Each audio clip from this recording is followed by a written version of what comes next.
I don't know, but he came out there and Yeah. showed some stuff, man. Oh, that, yeah. I'm gonna try to share mine. Archie, the third or whatever. Yeah. Archie. And he also helped Every year I say that. Eli not get drafted by the Browns or the. Oh, it was the Chargers, I believe. Yeah, remember? And then he said he refused to go, Yeah. and so that's how he ended up in New York. For 2 Super Bowls there Yeah. late. I mean, That's late. about the only time. All right, 6:10, Unless guys. you can walk around. But we moved it to see if when you walk where for what Okay, everybody. on the sides. Okay, since there are no comments from the public, I am now closing this public hearing on the proposed tax rate at 6:11 p.m.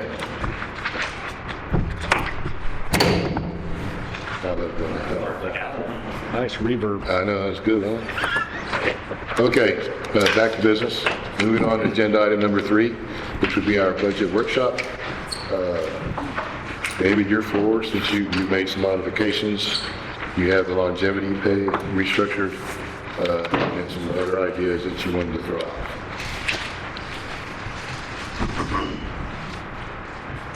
Yes, sir, Mayor and Council, we made very minimal changes over the last time since we met. One of those was the salaries, we bumped up Ms. Alma Rios, the supervisor within the utility department, and gave her additional raise and responsibility as I'm in the process of doing our succession plan. And we have Ms. Dora Rodriguez who's been here for 40 years, so she could gracefully bow out at any time. And we have a police chief who's been here for 40 years, so she could gracefully bow out at any time. We have a lieutenant who's been here 30 years in the police department. So anyway, I'm in the process of doing a succession plan just in case they decide to leave, or, city administrator is appointed by the council and works for the pleasure of the council, so we understand that I can be appointed or I can be disappointed. So He got that from the city manager convention he just attended. Yeah.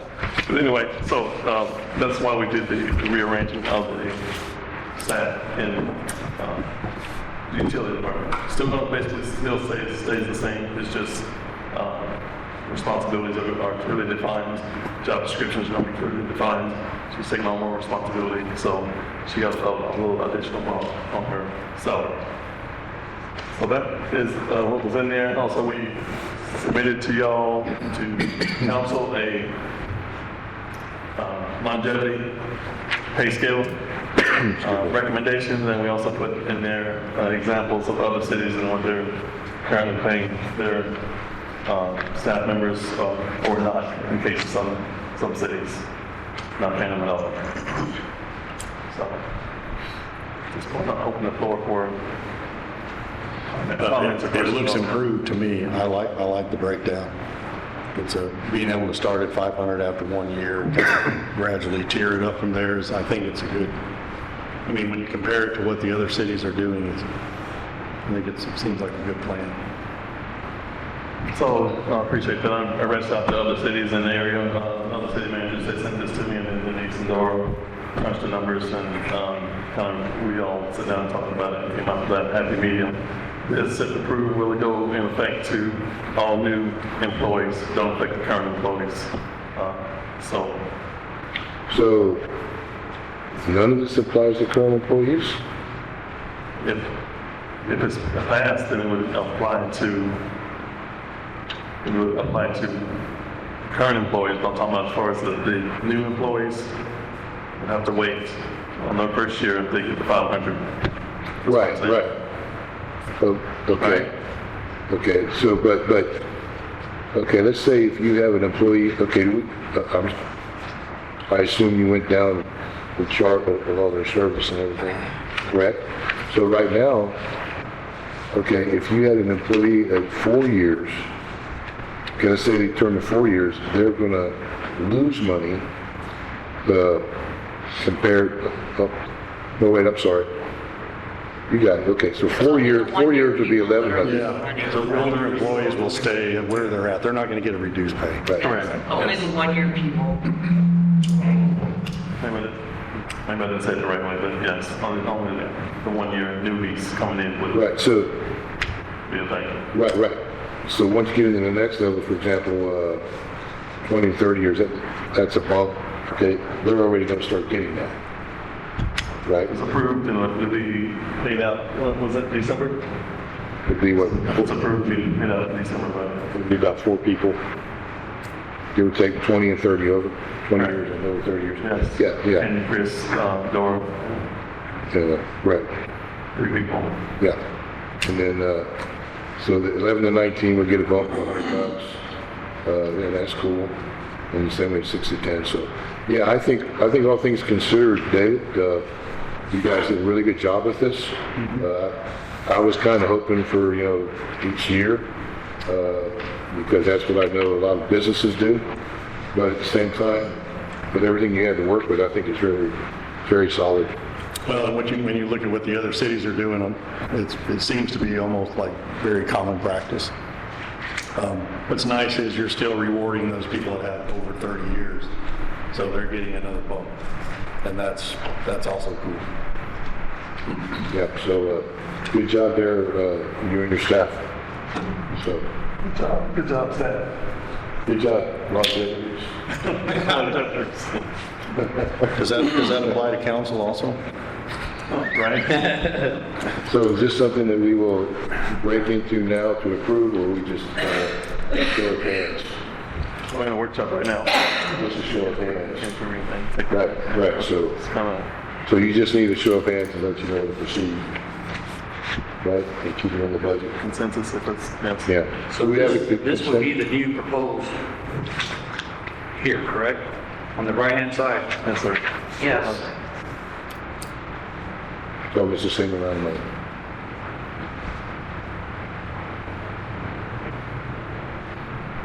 It just stretches it out at both ends.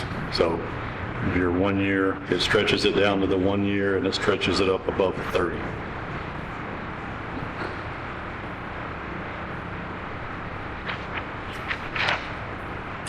I don't know, man, just, to me, it's like kick in the face for being here 20, 30 years and only getting asked. Now, I mean, I know we were doing a budget, but I mean, maybe we can come back in 5 years and redo this stuff again or something like that, or 6 years. But I think somebody that's been here more than 20 years, you're getting more than, Well, the previous, like, over 20 was 2,000. Okay, right now we, but see, this is why well, the thing is, I asked, there aren't any more that are, I don't think that? there are any more that are within the 20 to 30 years right now, so that's kind of a, yeah. There's one person, 21. And then there's the 3 above 30. yeah. We were kind of getting left out of that before. Well, But you do have a couple that be, in a couple of years, be Yeah, but you do at the 20.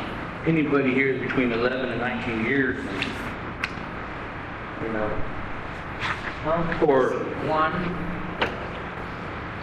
I don't know, it just, 2, it just upsets me that this, on the left side, has been like this for so long. Why didn't somebody bring this up to council in the last 20, 30 years, 15 years? You know what I'm saying? I mean, oh, they've only had longevity for about that long. yeah, but why did they come for like you know what I'm saying? A little bit of increase.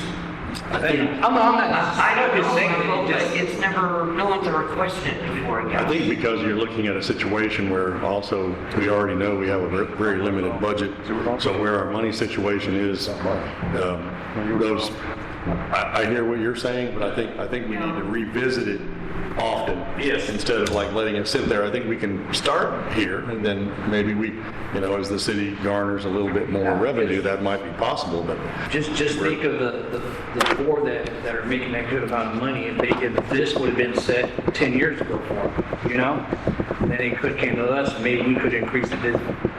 I mean, yeah, and maybe in lieu of that, the other councils have given certain percentages of salary increases became more That's true. important to them instead of the longevity pay.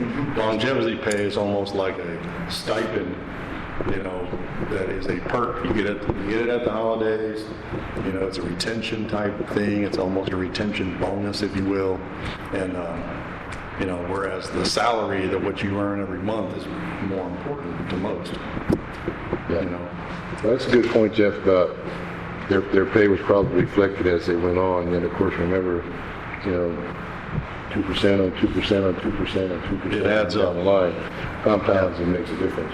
That's not saying that we're not going to do To that. answer your question, it has moved up a full time. It has been? But council has had us trim the budget, so Right. we, Just wasn't the revenue. that was things that were taken out, but it was because it was brought to try to increase that.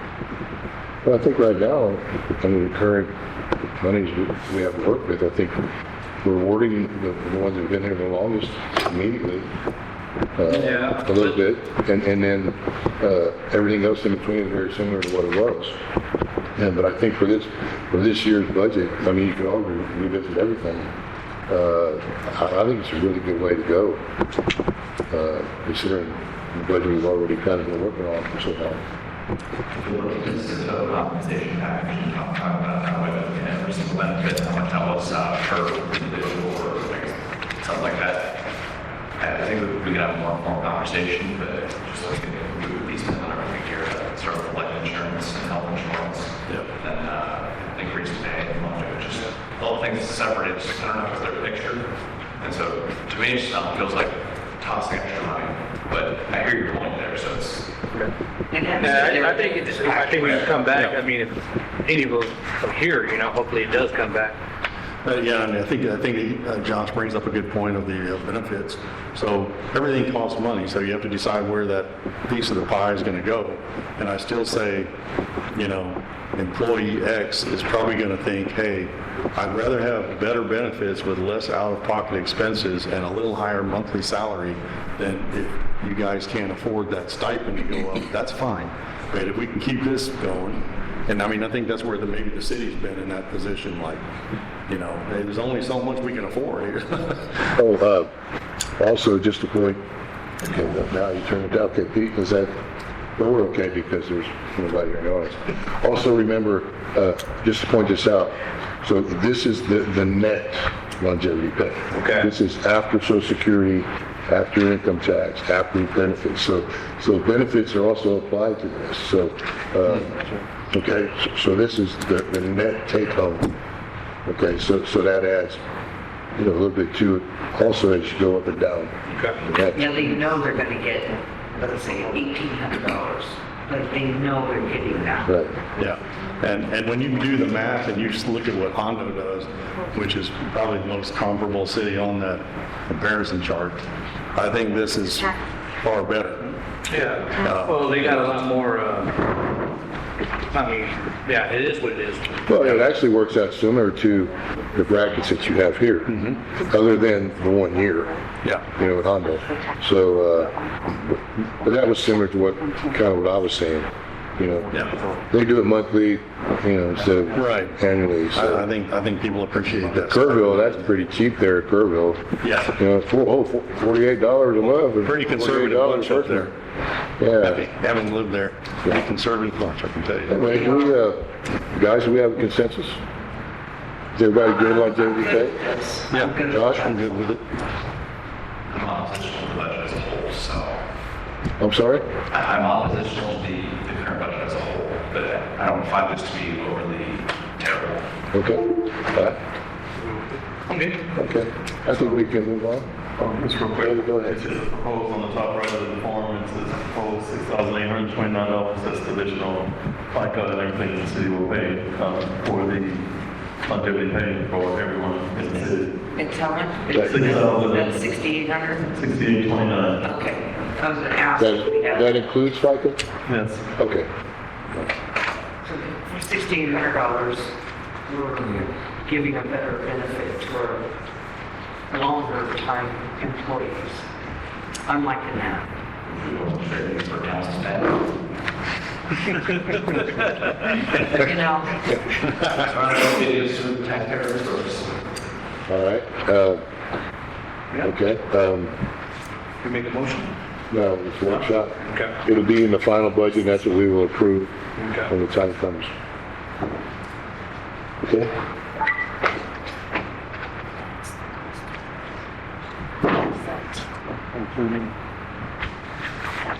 Including this?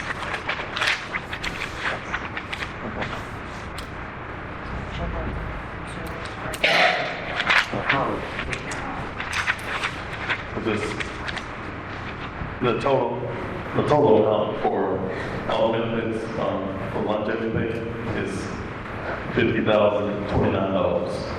$6,829 of that goes for the FICA taxes and retirement. So $50,029 is payout for longevity pay for all employees of the city. okay, It's 9,000. 50,29. 49,913. Okay, so it's only a slight increase. Okay. 49,913. So what they see here is what they're getting, and their taxes are. Correct. All right, Right. I'm good. I take taxes on that. Okay, David, you have something else you want to get into first, or we want to take a comment from council if they have anything else that they've singled out in the budget?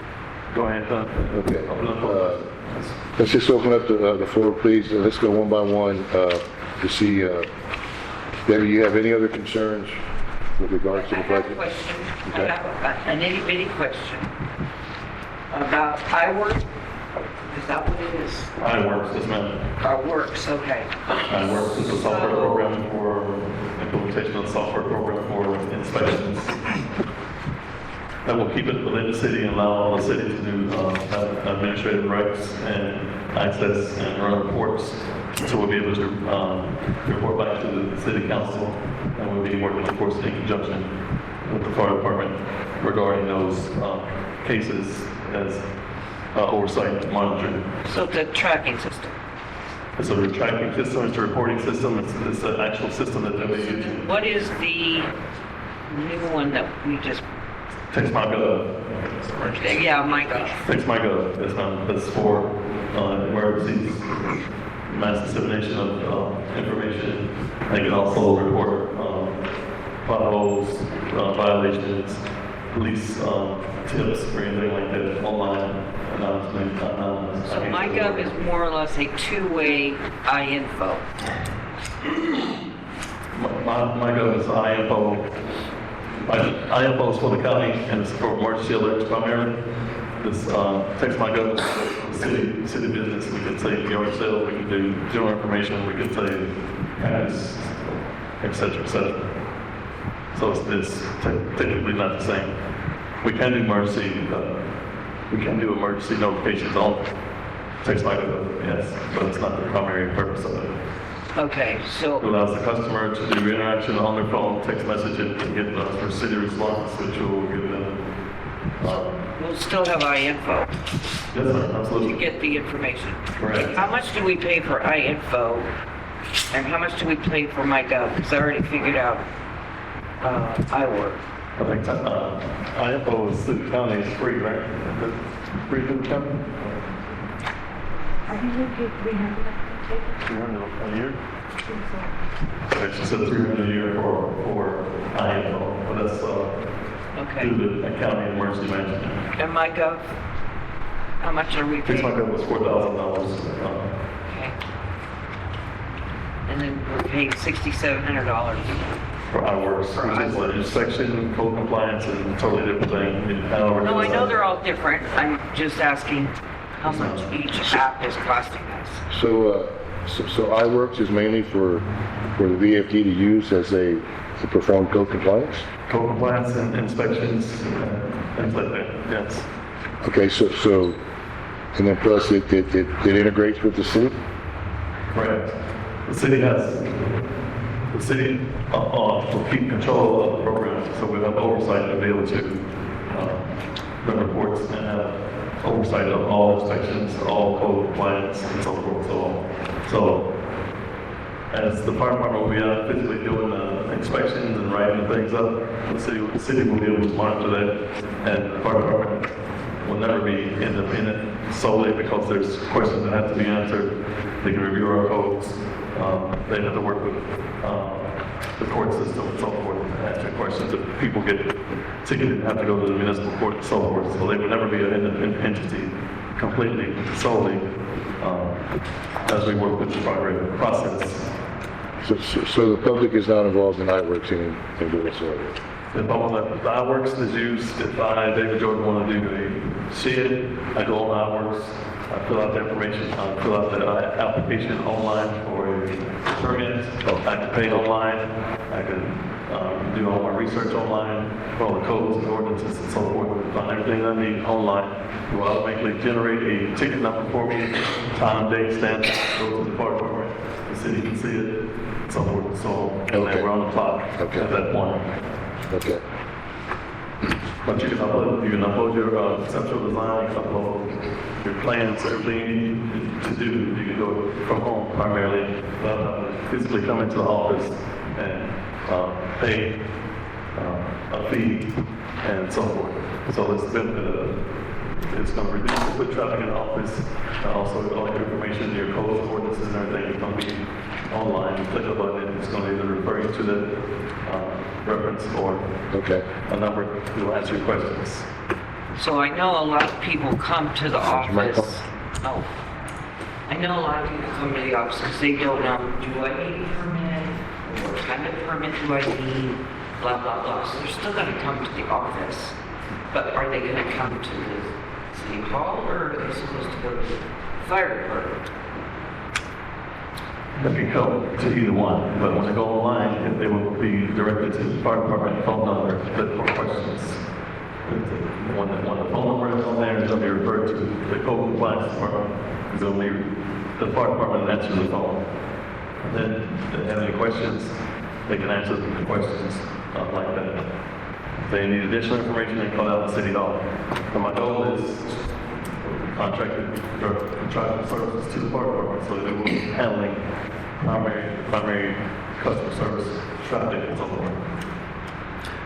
Can I ask a question on that? Because I'm hearing from several people that, and this may not be the appropriate place, but because we budget a lot, obviously, to pay the fire department to take over these inspections, but we're having a communication problem.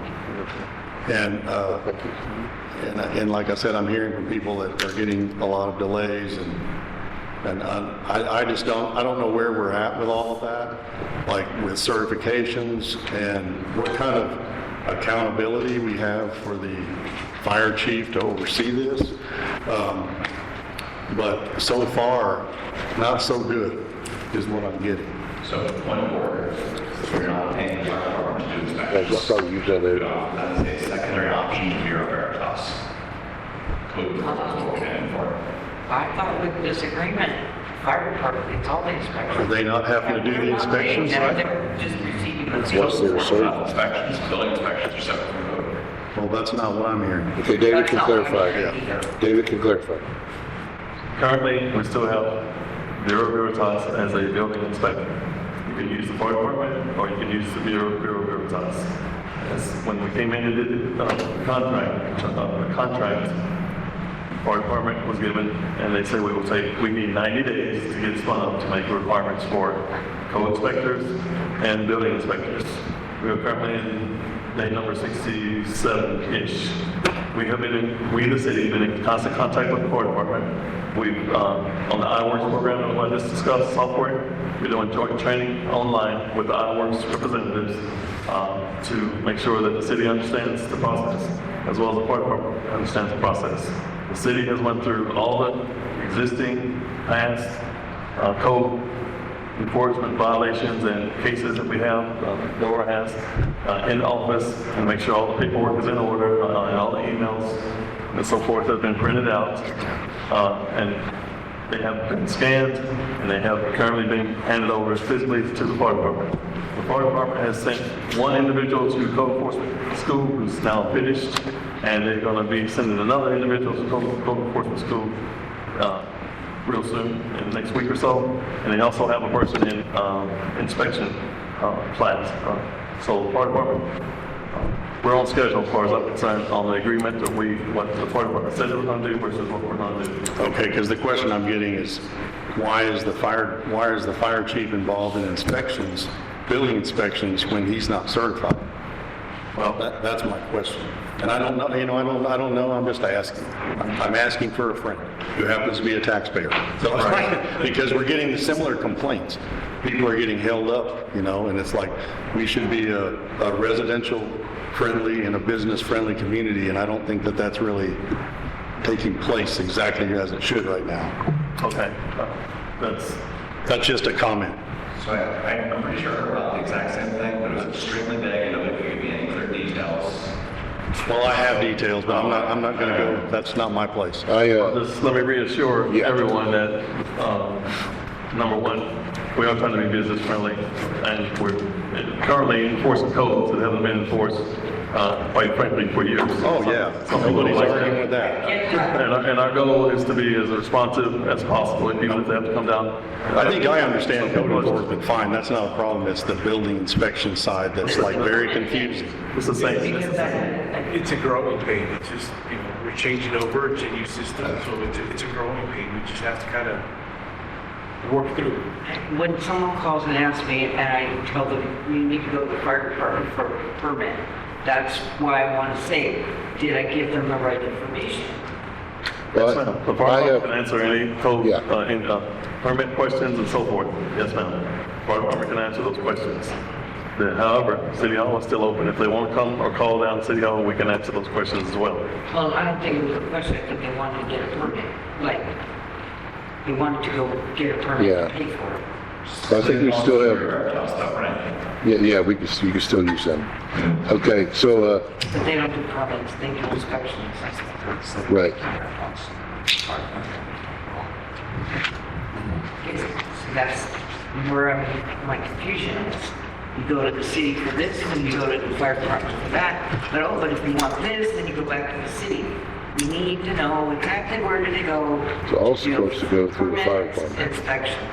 The fire department is the point of contact for the phone number that we refer everybody. If they have a question, they can call down to City Hall and we will assist them.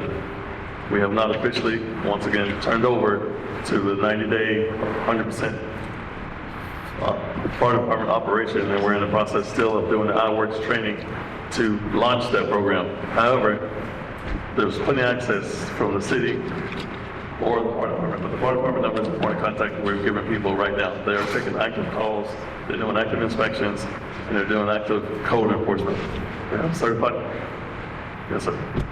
I'm pretty finished. I was just saying we have a certified code enforcement person, and inspectors are. Okay. Okay, so I have some concerns.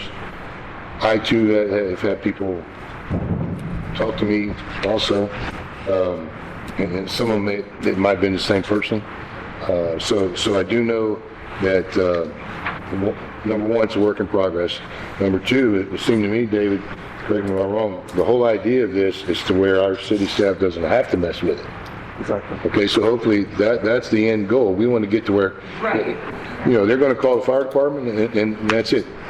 All the stuff we'll see will be through the iWorks program and all that. So the questions that I've had here the last couple of weeks, so we're paying VFD $110,000 a year, right, David? That's the number? Yes, sir. Okay, so $110,000. So when they go out to do inspections, they keep that revenue also. No. No, okay. Okay, I thought they did. The city.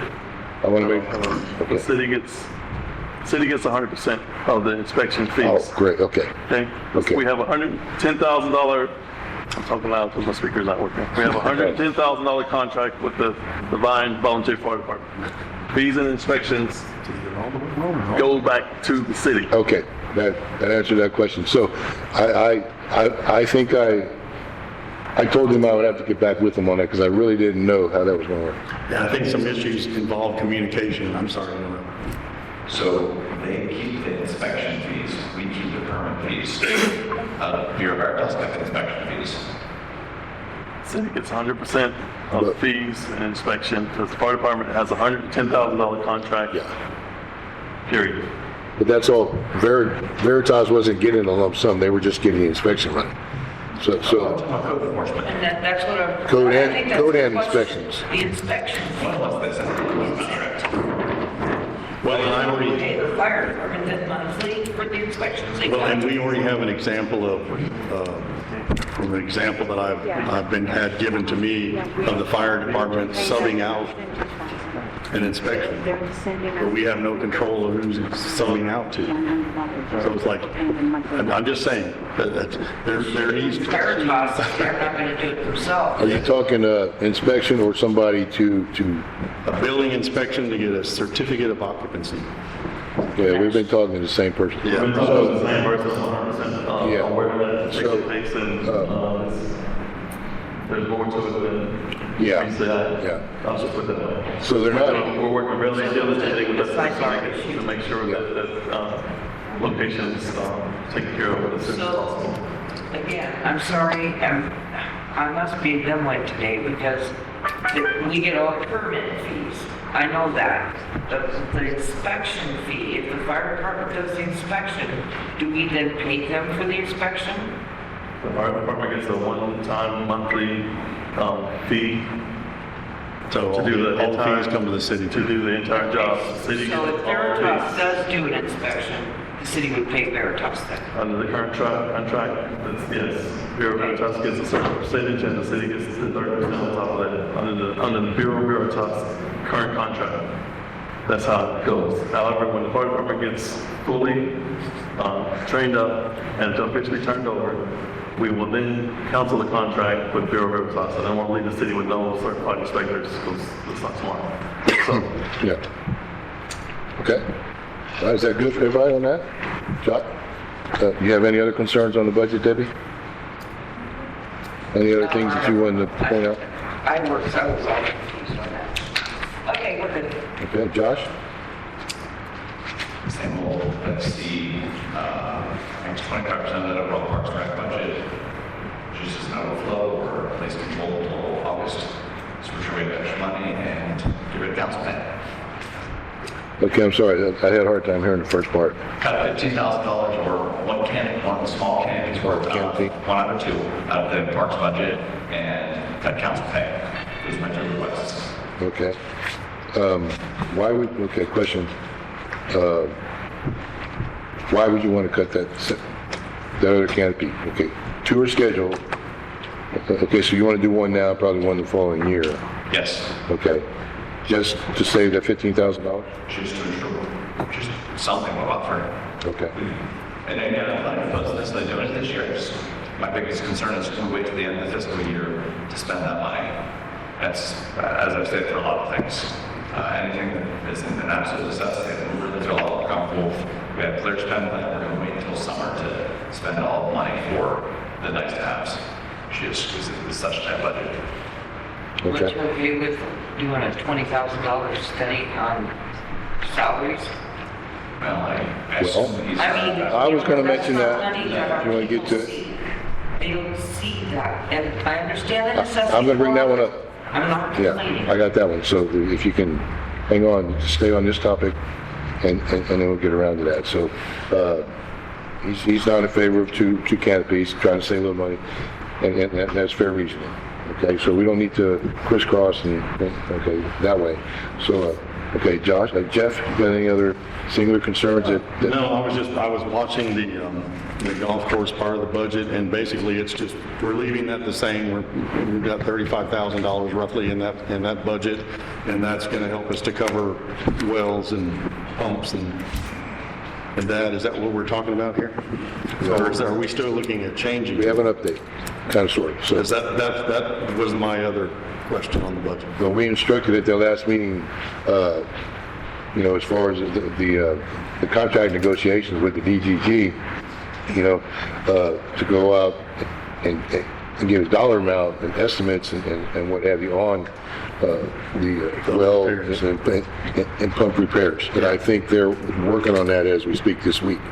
And so we were going to revisit that next week, correct, David? Yes, we're bringing back on 24th with the inventory, with the proposals and the amounts. Okay. So, okay. And then a big concern I had, and I want David to explain it to everybody, $20,000 for a salary study, okay, up and down our system, all positions and so forth. So, you know, I at first thought, it does seem like a considerable amount of money for something like this, but David had some really good insight on it when I discussed it with him, so I'll let him, I'm still kind of 50-50, I'm not gonna lie to you, okay, but I think he has some great points, so let's just, David, please talk about that.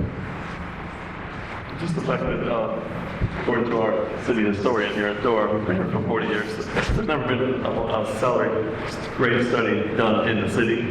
I understand this is great. Even during this budget workshop, we've had some people say we should do merit raises, some people say we should do across the boards, and et cetera, and the raises have been incremental, 2%, or percent here to one person, and 3% to other people, so forth and so on. I also reached out to some of my city managers to see about salary rate studies and who they get, and the average rate for a salary rate study is about $20,000 depending on your city. When I was in the city of Medina, it has 900 people. I had a salary rate study done. It was around $18,000. They were 21% below the average on the market when, you know, this council thought that the salaries were fine, when actually the salaries were not fine. Another point is you have a non-biased organization come in and do a complete review of all your job descriptions, all your compensation, all your approved positions, and they can rate those, and they pull all the information, psychographic information, demographic information, Department of Labor, and they take all that analysis, and they can do comparable cities in the region, and they give you a data-driven actual number on where you should be as a city regarding salaries. As we see, the police department, before I got here, we had to give them a $8 raise just to bring them up to the market, just to be competitive. And when we did that, of course, we got 3 new police officers in 4-1 time period. Prior to that, we were down 4 or 5.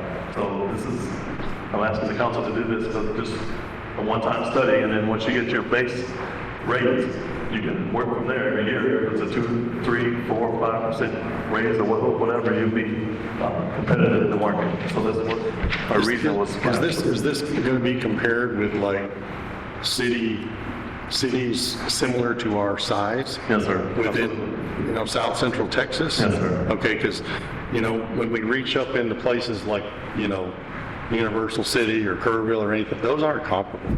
Very different demographics, very different tax base. I think we need to, as long as it's a scientifically based on, cities of about 5,000 people, Right. with the similar demographics, then it would be a real comparison. Right. Yeah. And we made that point clear, and that's what they did with the last survey that I had done. Okay. They are aware of that because they can compare cities, suburb of Dallas to a city, suburb of San Antonio, our size and so forth. Yeah, that's what TASB does for the school district as well. They do that, and they find districts that are 4A and similar size in areas. Yeah. So obviously, if you had a town, okay, what are we, 4,700, 4,800? If you had a town of 4,800 people in, let's just say, Central Texas, their tax base might be 50%, 2 times more than ours. Exactly. So, but they're taking all that into consideration, So correct? they do comparable cities, not just say Similar full-time demographics. So population. they won't compare us to Cotulla, Texas, because they got all those hotels and all, you know what I'm saying? And all the whole money. Yeah, all that old money. Fredericksburg. Right, So okay. this would be, in my opinion, if I was sharing with the mayor, in my opinion, my professional opinion, this is an investment into the city to get us with the staff will understand This is a study, like I said, done by an individual organization, and this is where the city's at, and that way. We also have to realize that that study may reveal that we're also overpaying. You can do both. Yes. Right. And right now, I'm sitting here looking at the budget in the admin and under consulting, where there's the note about salary survey, but I don't see that 20,000 in there. Am I just- We're about each department. Oh, that's right. Okay, everyone shares it. Take a little here, take a little there. That's right, I forgot. Prorated out. Yeah. Is there so you say one-time cost that, surely there has to be a projection of how many years it might be good for? Right, that's what I'm saying. Even if you take that base rate, and the inflation goes up 3% or 5%, whatever, the city council can adjust accordingly and still know you're within the market of everything else. Okay, so 10 years from now, okay, whoever follows us, if none of us are here on this dais, they won't need a new rate study. As long as we've kept up with the CPI. Right. Yeah. Yeah, I wanted to put that out there for the Right. newspaper. Foolish. Anyway, okay, any other questions on the rate study, guys? Do we have a consensus on that? Sounds good to me. Everybody good? All right. Sounds good. Okay, moving on, please. Okay.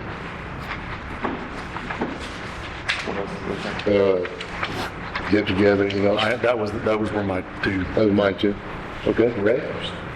Good. Okay. Michael? As long as we keep that money in Parks and Rec. Well, you already have the consensus on that. I kind of agree with Mike on that. Okay. Yeah, I think it's. Okay, so we have a consensus on that too? Okay, that will stay in Parks and Rec, all right? We have been getting great comments in social media and in the community about the canopy that we have put out there in the community so far, Curcio Park. Some people say it's great to know that they've been thought of and that the city's invested in that part of town, that side of town, and the majority of the community and everybody I've spoken with is very thankful that the Parks Group and the City Council has focused on that area, on that part for investment into the future. So, And I would like to, Pete's right behind me here, but I'd like to throw it back in his ear and David, your ear, that I think we need to improve the road leading into the park. Not a very long stretch there, but it is very poor. Like those other streets. Yep. But it needs to be taken care of. Street that doesn't have base, it's just asphalt. Anyway, okay. We have about 7 or 8 minutes, maybe 9 or so. We have one other thing that we want to present to council with regards to exactly what we just mentioned about paving streets.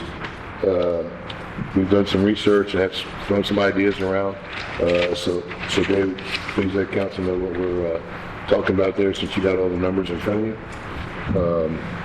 Just a long story short, we have the idea of cashing in a CD that's drawing a little over 1% interest, using that money to go ahead and pay some more streets in conjunction with our surplus from this place. But David has all the numbers and all that. okay, so basically from 2021 through 2025, this is the 24, this is the 25, this budget that you may pass with the 263,000 that we just talked about, there is a total of $764,000 in the street accounts. Now, we just went out for bid for 469,000 of that last week for those 4 streets. So that leaves a total of $295,000. If y'all remember, we have a PNC CD that we cashed in to fix the bank well, which was drawing small interest. So there is $285,000 remaining of that CD in the PNC bank.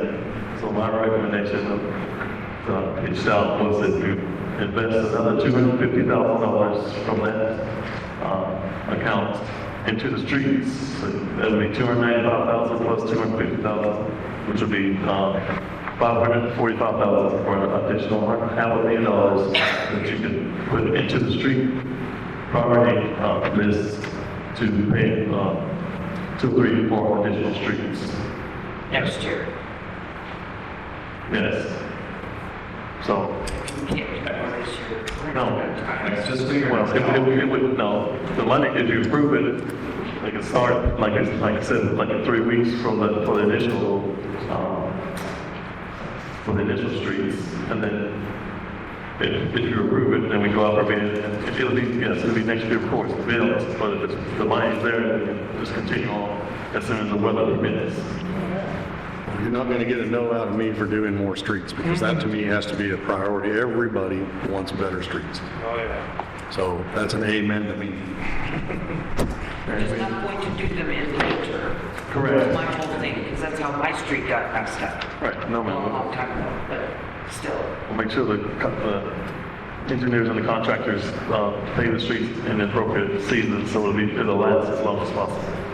And we get the maximum amount of usage for our money. And all the utility work done, so they don't have to be dug up.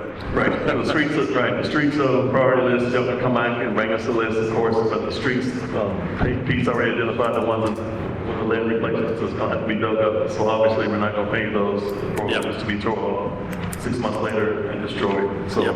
we'll identify the streets, there's not on the list to be repaired or the pipes to be replaced, and we can bring it back to y'all and prioritize which streets you want done for the additional $500,000 that you're approving. I'm not opposed to the idea. I think the idea is great. But when it comes down to actually doing the streets, can we be privy to the list? Of course. Because, And not get surprised at what the Yeah, streets are getting because- done. Right.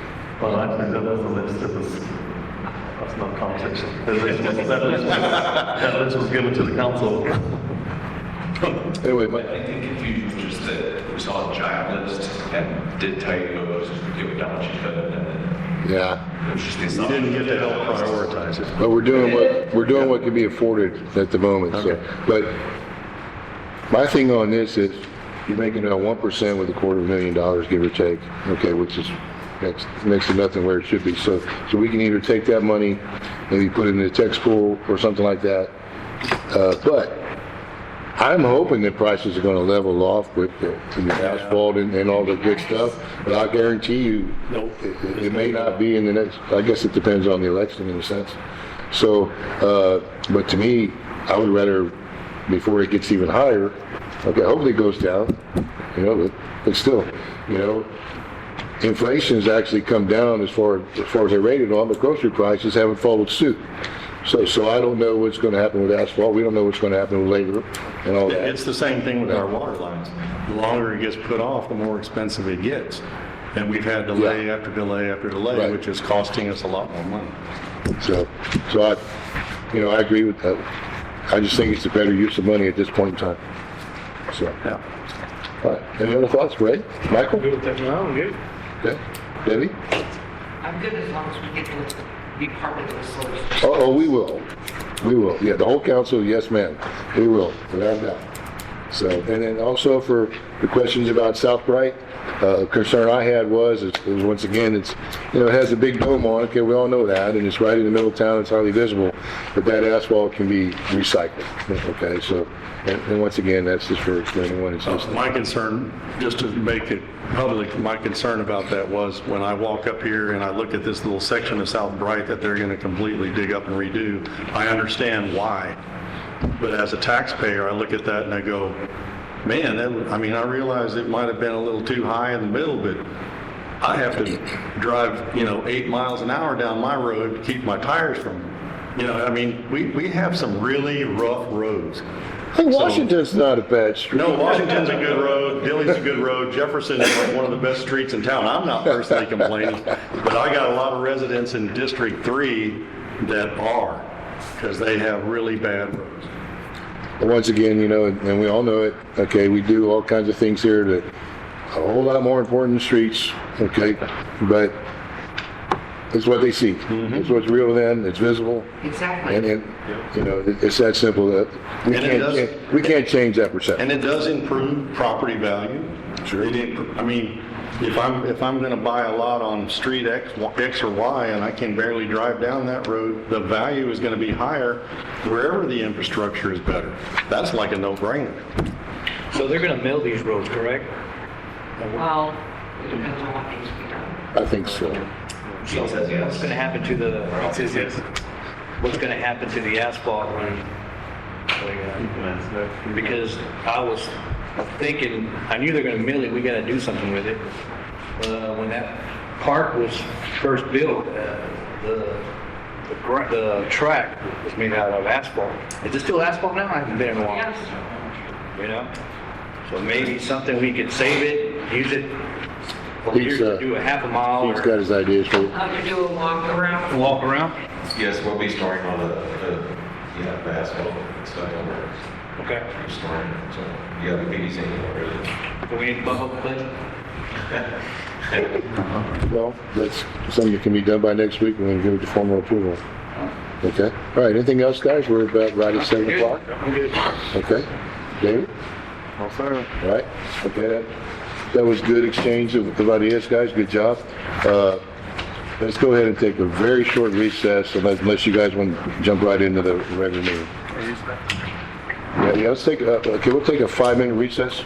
All right, but let's make it 5 minutes and get going as soon as we can. All right, welcome everyone. Good to see some people out there in the audience, TV land. I now call this open meeting of the City of Devine to order. 17th day of September 2024. My time, I have 7:10. So now we're in a regular council meeting, so please rise for the invocation and pledge.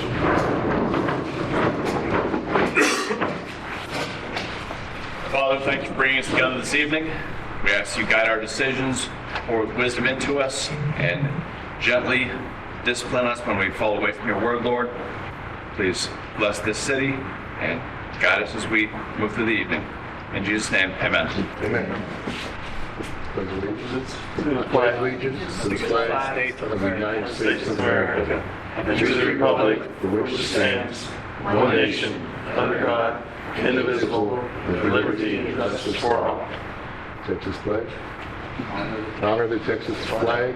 I pledge allegiance to Texas, one state under God, one and indivisible. Thank you.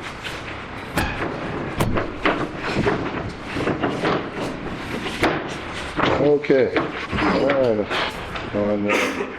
On paper, we have what appears to be a long meeting, but some of these hopefully can be expedited rather quickly. But I know of at least 2 that will not. Do we have anybody visitor citizens forum? Dora.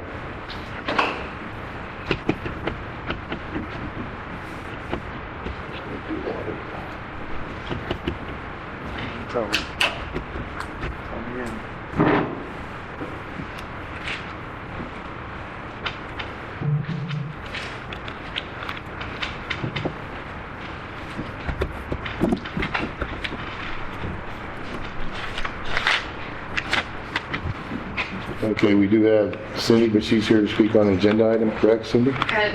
Okay, all right, so we don't have anyone for the visitor citizens forum, so we will now go to agenda item number 4, public recognition. Anybody with anything, David? No, sir. Okay. Nothing on public recognition. Agenda item number 5, employee recognition. Not this time. All right, also not at this time. Okay, agenda item number 6, consider approval of council minutes from the regular/budget workshop council meeting from August the 20th, 2024. Everybody see the minutes? Yes, sir. Any comments or corrections? I didn't see anything. I did either, I saw it was, it's pretty straight up. I'll make a motion that we accept the minutes for the meeting of August 20th, 2024. All right, we have a motion from Debbie to accept the minutes as written for the regular meeting and budget workshop of August the 20th, 24. We have a second from Ray. All in favor? Motion passes unanimously. Okay, agenda item number 7, discussion with Samco Capital Markets, the city's financial advisor, regarding TWDB approval for the City of Devine's request for financial assistance from the Drinking Water State Revolving Fund lead service line replacement, authorizing staff and outside consultants to proceed with funding and other matters related thereto. And I believe we have Martin McClaney with Samco, and who have rest. Please state your name in the mic. Hopefully it's working. Thank you, Mayor and Council. It's always good to be here. A couple new faces since I think I was last here. This is Jack McClaney with Samco Capital Markets also. Hi, Jack. Here you go. Thank you, sir. Thank you, sir.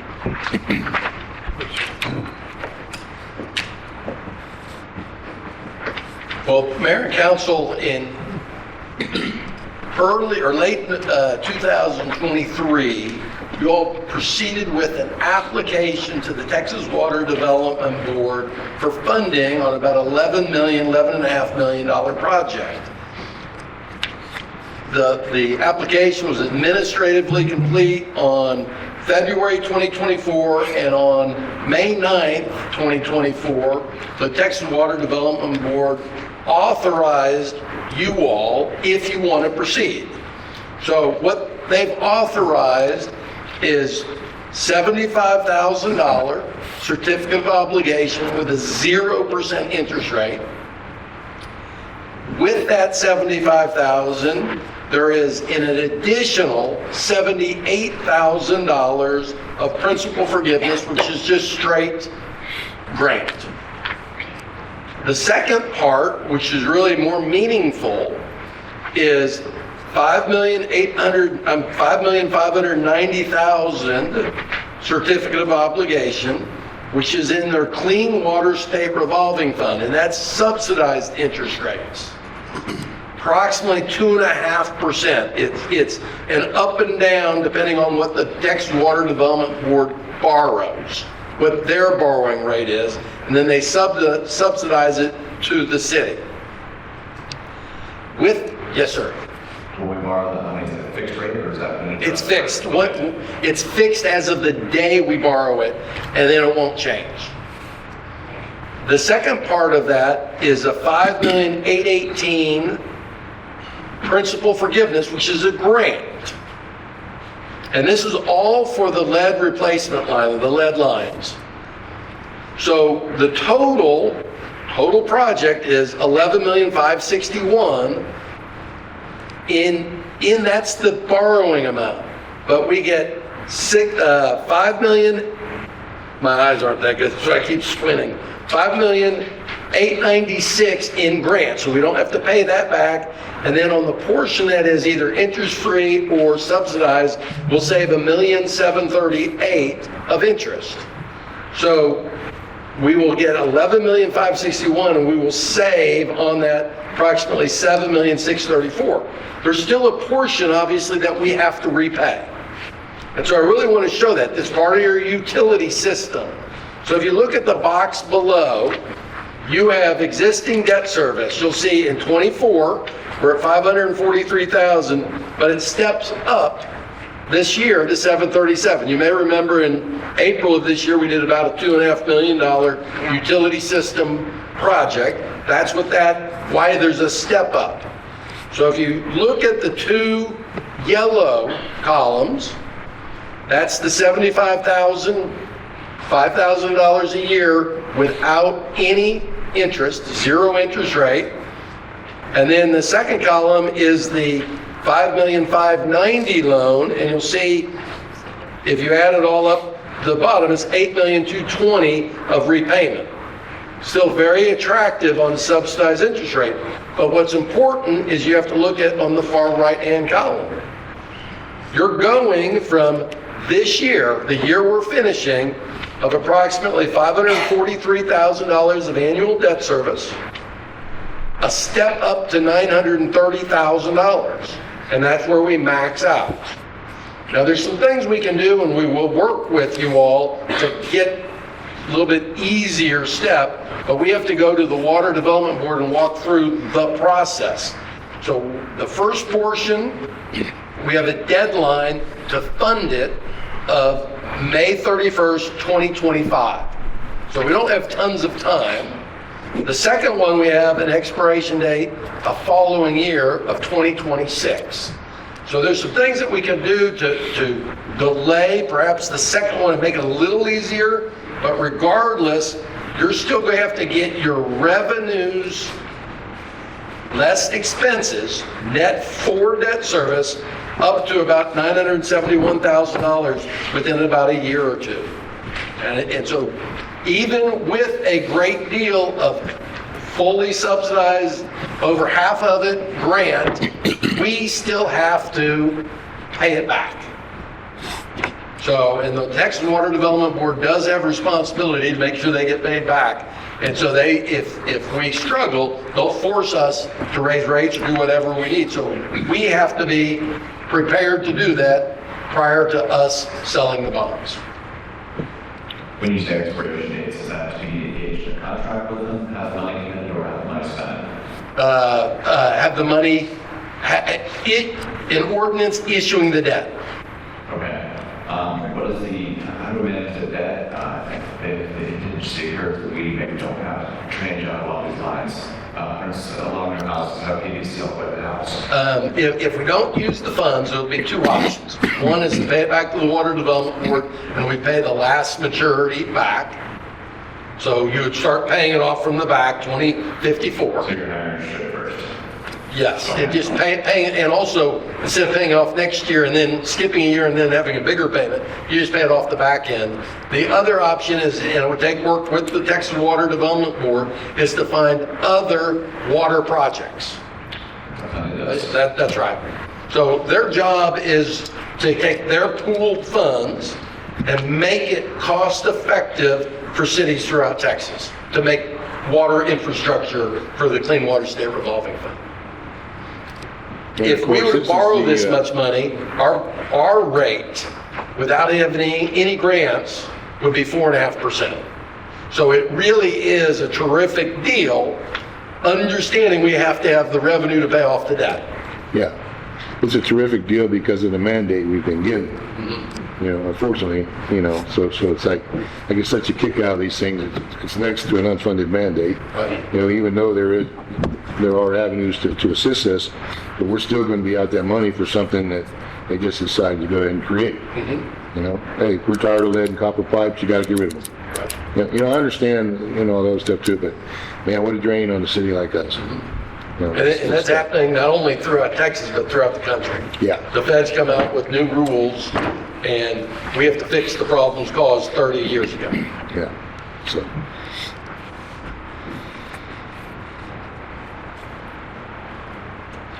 Any other questions, guys? It's pretty much, seems like there's not a whole lot else we can do. No. From what I understand here. Now I do know, but well, it's still going to stay in the water and sewer fund, the $2.5 million of debt service that we go to last April. There have been some changes on that, but it's a water storage tank and what we're stating by the state. So chances are we'll keep that in the budget for other projects. So basically we're going to have to really get busy on our water and sewer rates. That's correct, and I know because I've reviewed some of the stuff that has come in on that. The rate consultants do have these numbers in it, even though council hasn't authorized it. You're visiting with David and Dora and Denise, them doing a rate study that excluded this project wouldn't be worth the paper it's printed on. If they came and said, well, you need to raise rates $2, and then skip this, you'd be back 2 months later coming in with a new rate study or new numbers. So they do have these estimates, and should, when they come in with the rate study, the utility system should be able to generate enough to cover this debt service. That's good to know. That this was included in it because we've had a heck of a tough time getting that water rate study for quite a while. Yeah. So at least this is in there, and hopefully it can, whatever rates we go to, you know, can stay that way for a little while. Right. So, okay, I suppose we need some kind of motion, Josh. What you got? Well, if we can help them bring to help the middle ground to rated water rates. No way about this sewer rates and water rates. We're already too much in a hole. I understand we can't execute until we raise water rates. We have to do something. Go deeper and deeper in the hole. Oh, we have to raise the water rates. Every single meeting is led, these people are gonna get back, this water rate study. Right. I've lost all trust in them. I think they're almost there, right, David? Yes, sir. You know, they're turning over a completely new department in their agency. Supposedly some higher ups are really got their thumb on it. And, you know, they definitely, how you say it, just didn't get it done. So that's coded. I have other words I can use, but I won't. But anyway, so, So, I have a question. TWB, or DPB, Water Board, approved on May 9th for us to get money. So, by this coming May, we have to do an ordinance for the first certificate of obligation and principle. So the steps are the Water Development Board, their own board, meets after their staff reviews the projects. It goes to their board, and that was their action on May 9th. We approve this $11 million project, and here are the parts. Here's your deadlines. So at this point, you all have to make a decision. And I'd be tying it to once we see the rate study and you authorize those steps. But I would think about January, you would want to start the process, because the process is like we did for the COs in April. You would do a notice of intention. You publish that notice of intention in the newspaper 2 weeks in a row. We put it on the website saying we're issuing $75,000 CO and a $5,580,000 CO, Series A and Series B. And that's on your website and posted. 31 days after that, the city council can meet and authorize the actual sale. So at that point, we would be going to the water board and say, what are your interest rates for us 1 week before your council where you would authorize an ordinance? We would do that. If we did it, started in January, we would do that in March, and funds would be here in April. so at the moment, we just need to approve moving forward for the financial assistance and proceed with funding, in other words, to get it going. Correct? That's what Yes, we sir. need What today. we would be doing is, Place. you say, yes, this is something that, this makes sense and we want to do it. We know we're getting a rate study. We would start putting together a calendar that would probably start with that January's date. That's kind of where my question was. Yeah. When do we start all this? For a city council So- meeting, I'd get with Dora and get the schedule for a January council meeting, a March sale, a closing in April. Then in the next week or so, or 2 weeks, we'd get the rate study, make sure you're comfortable with that. If you're not comfortable, then we'd go to Plan B. We need to restudy way before January. Yeah, so have we determined that the amount of money available to us? Yeah, Okay. what's available is the 11 million, that's their program for you. The second line there, 11,561,224. Do we know that the lead and copper lines we have in this city, are we going to be able to replace them all with that money? What we're finding out, I think you have a deadline, and David, we were talking about that earlier today, October 16th, a deadline with the water board for that study to be completed. I think JR and staff are working on it as we speak. All right. I believe so. Yes. You want to elaborate, Daniel? Yes, we're working on that. Aren't you? Didn't see you back there behind the TV. Hi. Good evening. Yes, we are working on the inventory. It's a big spreadsheet that takes inventory of all the lead lines in the city's right-of-way, and then also what's from the right-of-way to the resident's house. And so that's everything we have to consider when we do the spreadsheet. We're about 3/4 done right now of the whole city, so we're almost Did there. I hear you say from the right of way to the resident's house? Yes, that as well. Are we to replace that also? Yes, that's Okay, required. because I was told differently not too long ago. That's interesting. That the property owner's responsibility. What about the requirement this past year to say that the way to the residence home. I thought it was, but once I brought that up somewhere here recently, and I was told that that's still the owner's responsibility. No, it's all the way to the resident's Okay. house. Like, we talked about that, remember, we were talking about, the customer, whoever is in the house, and we're stripping that copper, what are we doing? That they can put their own, they can like give us give them the ball valve where they can have their own shut off so they can shut off. We talked about this last meeting, That needs to. last year, you know, instead of calling the city and having. Right. you know, That's what I was Everybody needs their understanding. own cutoff. Yeah. Okay, and then I was told differently in between that meeting, and then that's okay, that's great. So, So it's all gonna go to the house, like, our normal lines, and then And then the residents. to the residents. Okay, got it. To wherever goes up at the house. Yes, that's what we're doing our inventory of. Okay. so, okay, so you're well into it. and Yes, we everything. are. Okay. What percentage you're looking at right now that are going to be replaced?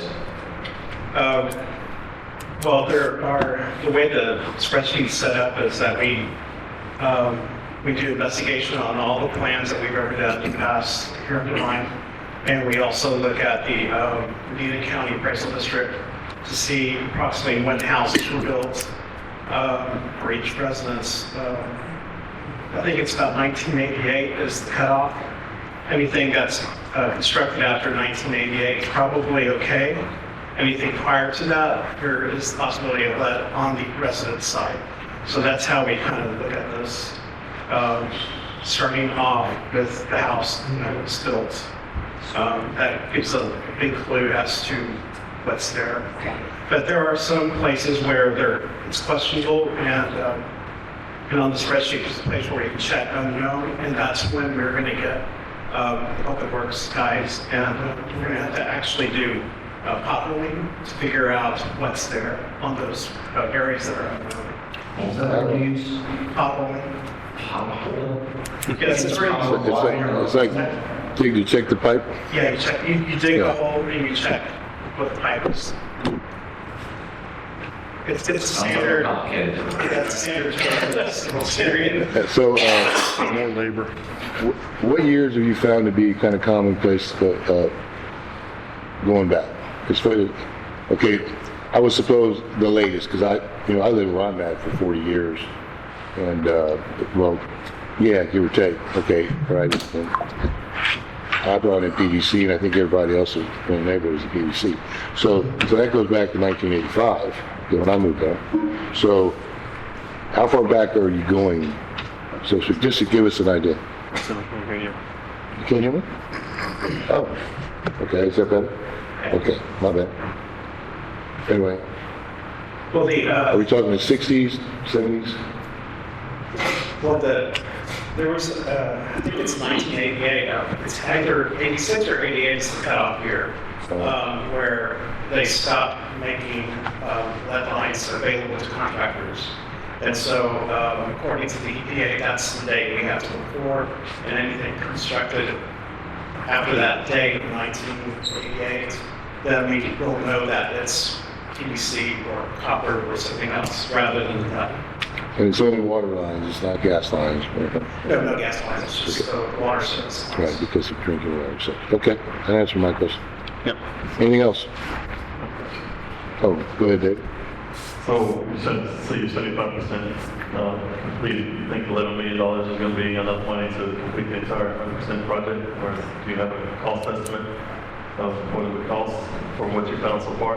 When we originally put the cost estimate together, when we were working with Lankford, we considered that we were replacing the whole city and every residence. We have to assume that, and then we can work down from there. So it may not be 11.5 million, it may come down to what in there, depending on what we find. Because right now, we're still in that investigative mode of looking. So until we were able to finish this, then we'll have a better picture of what's there. And it's, if anything, it's going to go down from that. Okay. I think that's being very optimistic, because maybe I'm just a little bit pessimistic, but with costs going up, depending on when all this work actually starts, I'm a little worried we're still going to come up short. I mean, it doesn't matter, we still need to do the work. But, you know, I would hate to see us get to that point and go, oh, that wasn't quite enough, I guess we're going to have to do more. You know, that's my worry, because we're still sitting here. When I moved here, they started the water project. That was 13 years ago. Yeah, we had a pandemic in between. Not done yet. Do we have to repair it? Because again, some of these old houses have cracks, fences or something like that between that road and their house. Do we have to pay to replace that? Or, I mean, obviously I don't want to cause property damage, but what is the plan to handle that? Well, I haven't really looked at that because I know the TCQ is trying to figure out how we're going to handle the private portion, and how we may have to have some kind of form agreement with each property owner that's going to say, okay, the city's going to go in here and replace your line up to your house from the meter. So that's kind of the gray area where TCQ is at right now. This is relatively new, and they're still trying to figure the fine-tuning this whole program. But that's where we're going towards. I think you rapidly get permission from residents to have access to their property and hopefully not do any damage to the body's heads. But that might have to be in the agreement that we make with the resident. Okay. Well, at this time, guys, we just need to vote to proceed with everything and get the ball rolling. Can I have one question? Yes, ma'am. So we're gonna fund this by April, let's say. When do we, according to the water board, when do we have to start work?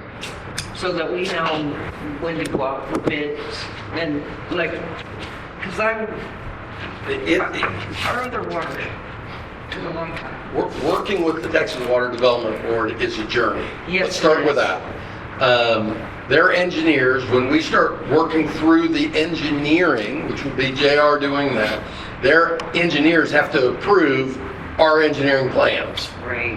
So all of this is just a step. So if you would ask me construction, I would think it's going to be probably a year after you fund it. So into 2060, or beginning of 27-ish.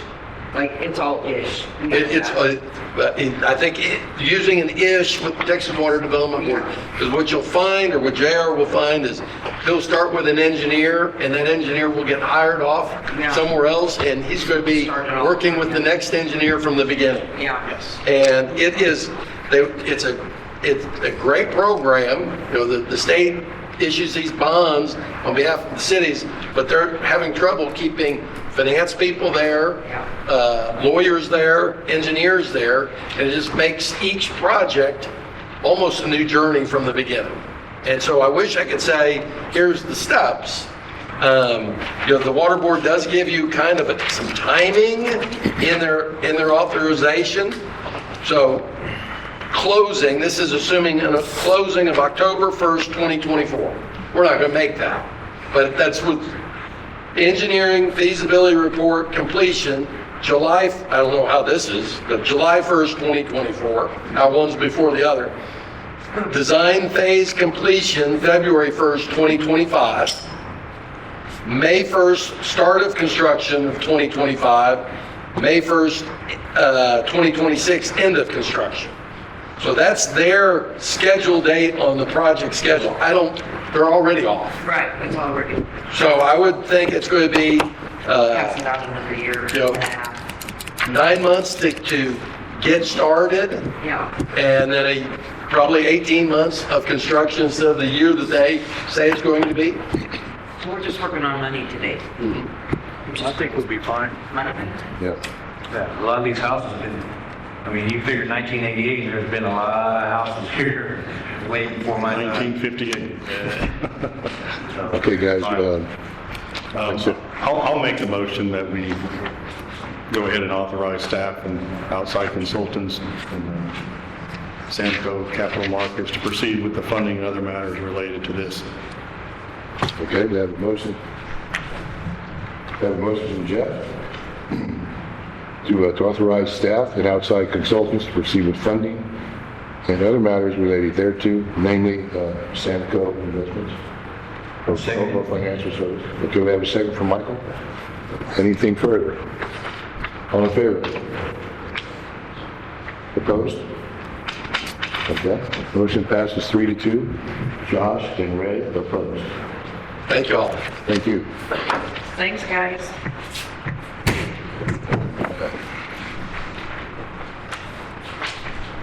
Okay, consider and act upon awarding the proposal for city auditors to Armstrong, Bond and Associates, PC.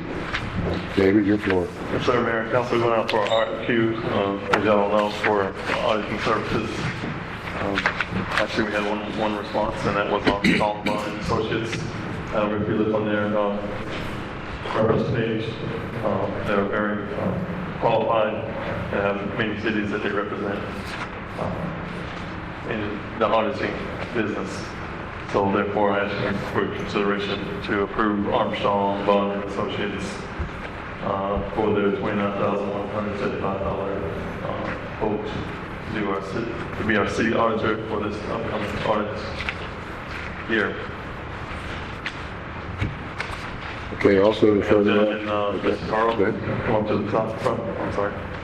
Okay. Is it this year? Right. Yes, ma'am. Yes, it'd be for this year's budget. So also they added, it doesn't mean we had anything wrong with the previous auditing company. I think they were with the city of Devine for at least 10 years, if not longer. But it's customary in city government to change your auditing from time to time.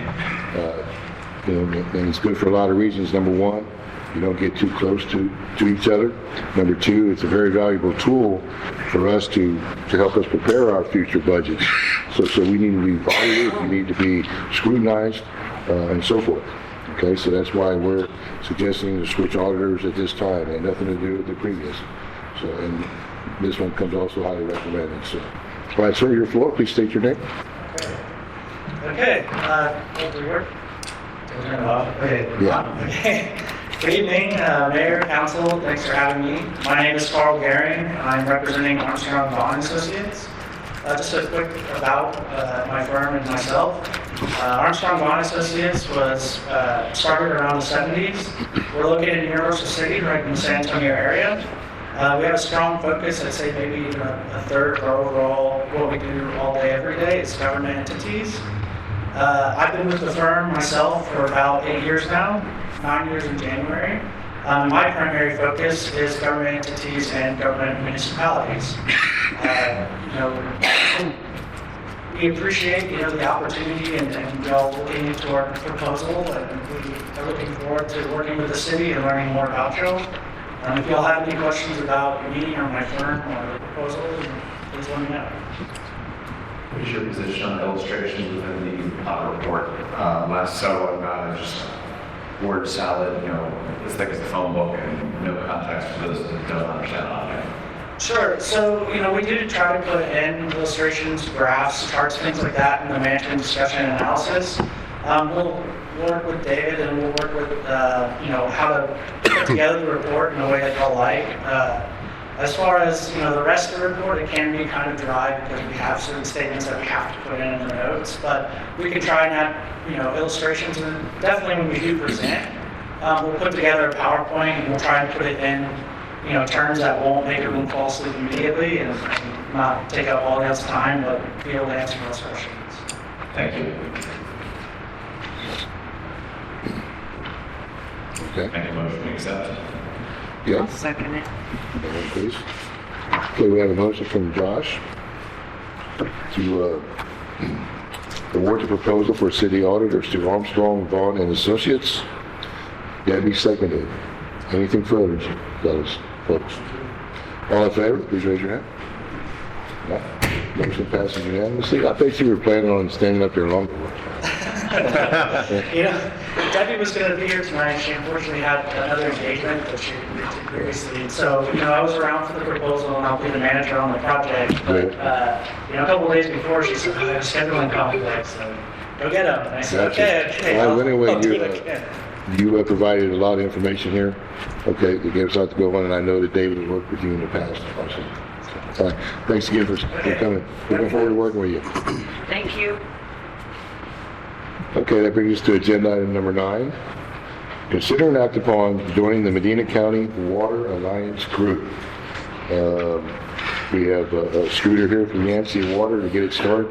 We've already discussed this with one of his associates, and then there's a lot of things happening with this. I'm not going to try to explain. I got a better feel after we met with him and Danny last week. But Scooter, it's all yours, and I'll let you just take it from the top, including the funding from the county, where they're paying for everything at the present, and so forth. Thank you, Mayor. Good evening, Mayor. Good evening, Dave. Good evening, Council. First of all, my name's Scooter Mangold, General Manager of Yancey Water. I've been at Yancey Water about 9 years now, roughly 9 years. Prior to that, I retired from SeaWorld of Texas, Vice President of Design and Engineering after 28 years. Can you try get the mic a little more, please? Oh, I'm sorry, Dave. It's just for the iPad and everything else. Anyway, after joining Yancey last year when we went into stage 4 water restrictions with the EA, quickly realized that our county was in need of excess water. I also sit on the Regional Water Committee. I also sit on the Conservation Committee for the City of San Antonio. So I'm involved with the water area quite heavily.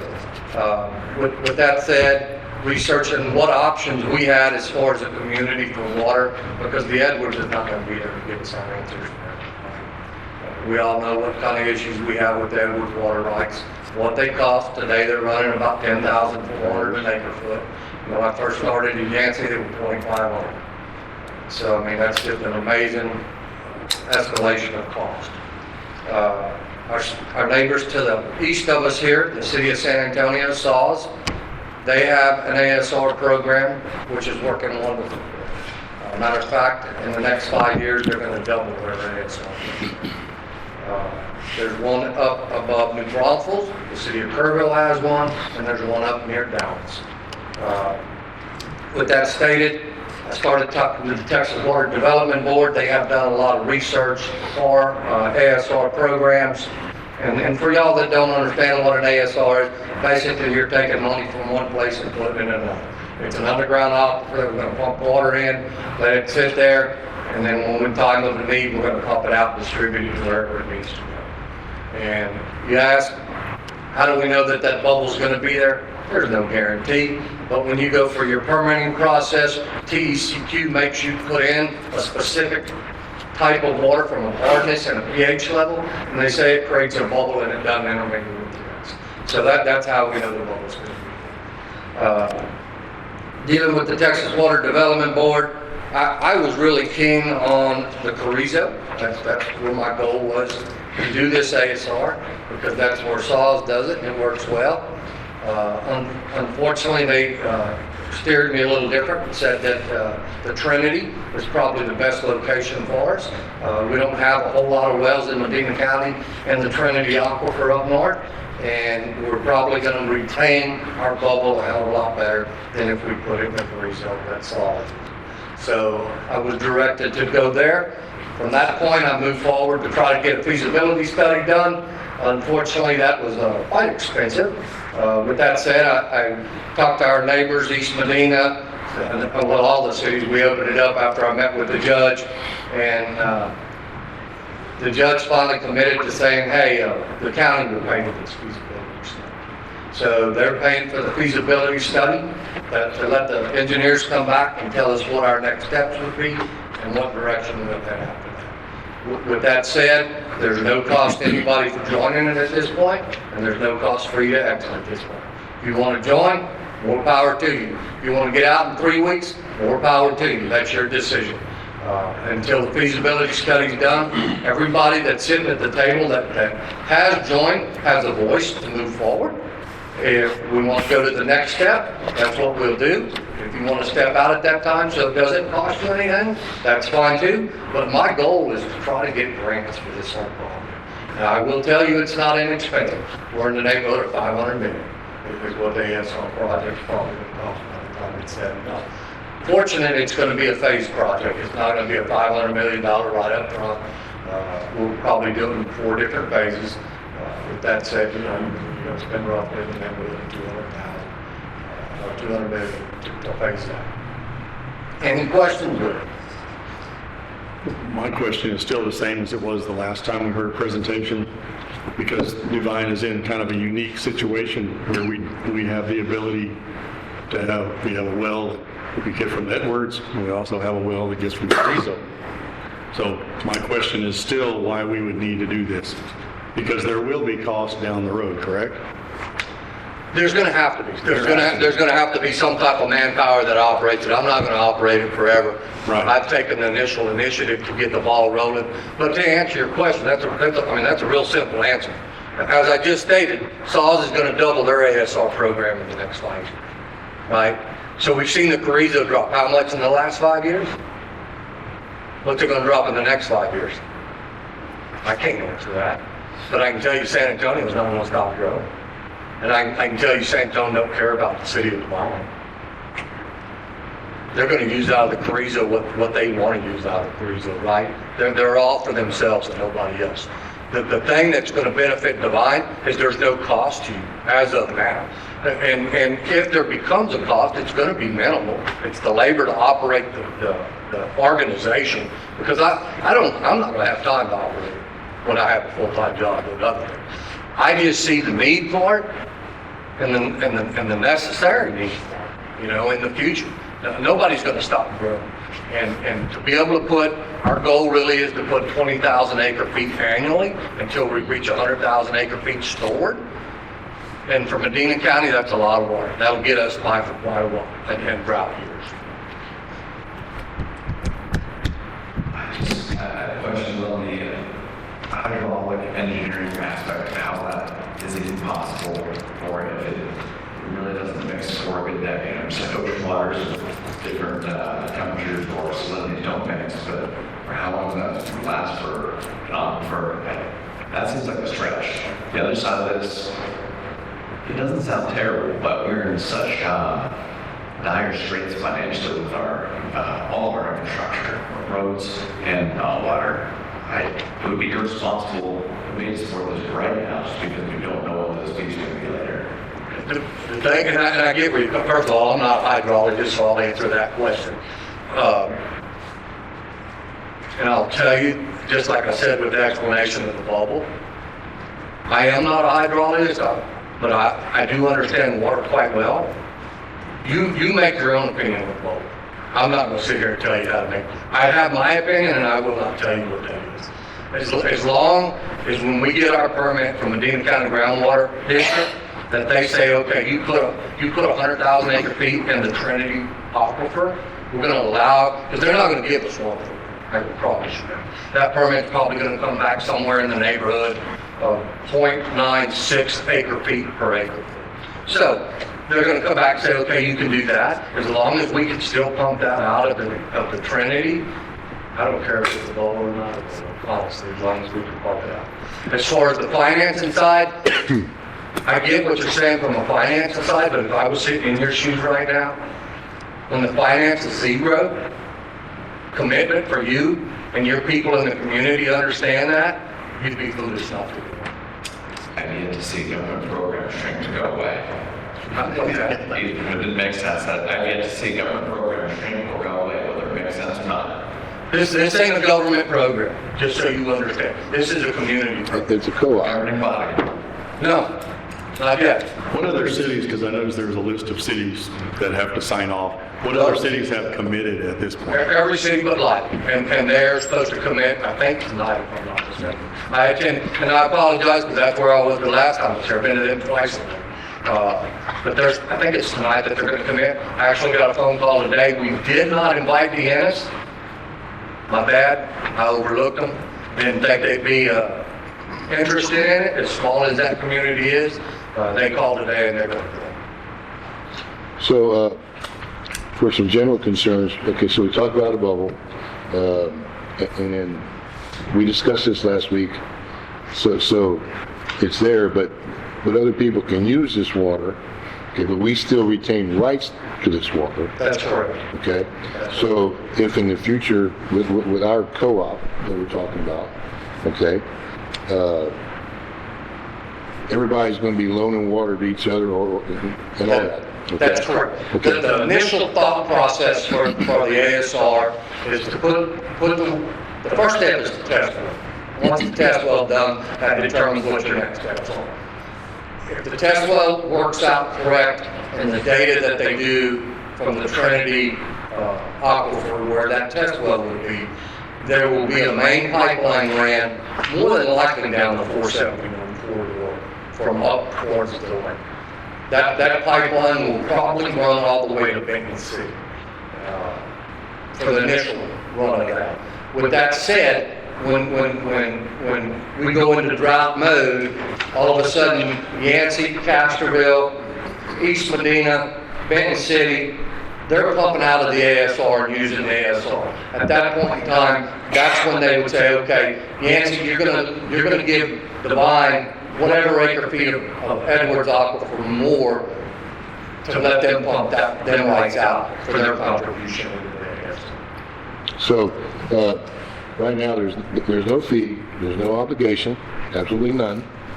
Okay, that's what Scooter is referring to, but when do you propose that the time frame where we would have to make a definite decision, yea or nay? Mayor, you're putting me on the spot, but I would say probably a year. Okay. Oh, you mean to join it? No. Or for a financing side? Well, yeah, okay, right now, we would be basically voting on, okay, great. All right, we're in to see what's going to happen. It's probably going to be, over a year before there's really any hard dollar figure that would be the next spend. Okay, because we've already approximated 500 million. Yeah. Eventually. The next, I can promise you through December, the next meeting is actually going to be about a 3/4 study done from the engineers that they're going to come to the meeting and introduce all of their hydrologist lines and all of that.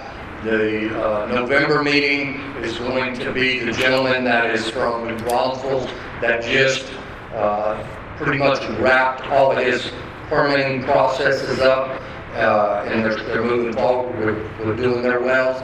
So he's going to do a lessons learned. So hopefully we're not missing anything on our end. I'm going to say a year before there's probably any more. Okay, and do you anticipate a bureaucracy for the Carrizo? Have I anticipated what? Do we anticipate another bureaucracy like the Edwards Aquifer Authority for the Carrizo Aquifer? I can't. No, I'm just wondering. Right now, there isn't one, correct? You're correct. Yeah, so I I'm think saying- it would have already happened if they could have found, and I'm speaking from the water business, if they could have found an animal that they could file a lawsuit on, I think it would have already happened. Okay. It's coming. As soon as SAWS puts in that next phase of their ASR program, there's going to be a lot of people wells go down. Right. They're going to pump it down. You can have the last 5 years to the next 5 years. That's all I'll say. Understood. Okay, so this kind of has my biggest concern. What sort of policies you folks put in place, or maybe one of the water authorities are part of, the unsustainable agricultural practices where, farmers, they got giant hay fields, 107 degrees out, just running that water nonstop throughout the day until you see any temperature to keep the grass growing. We can't do that in a like climate where there just won't be water to pull out of the ground.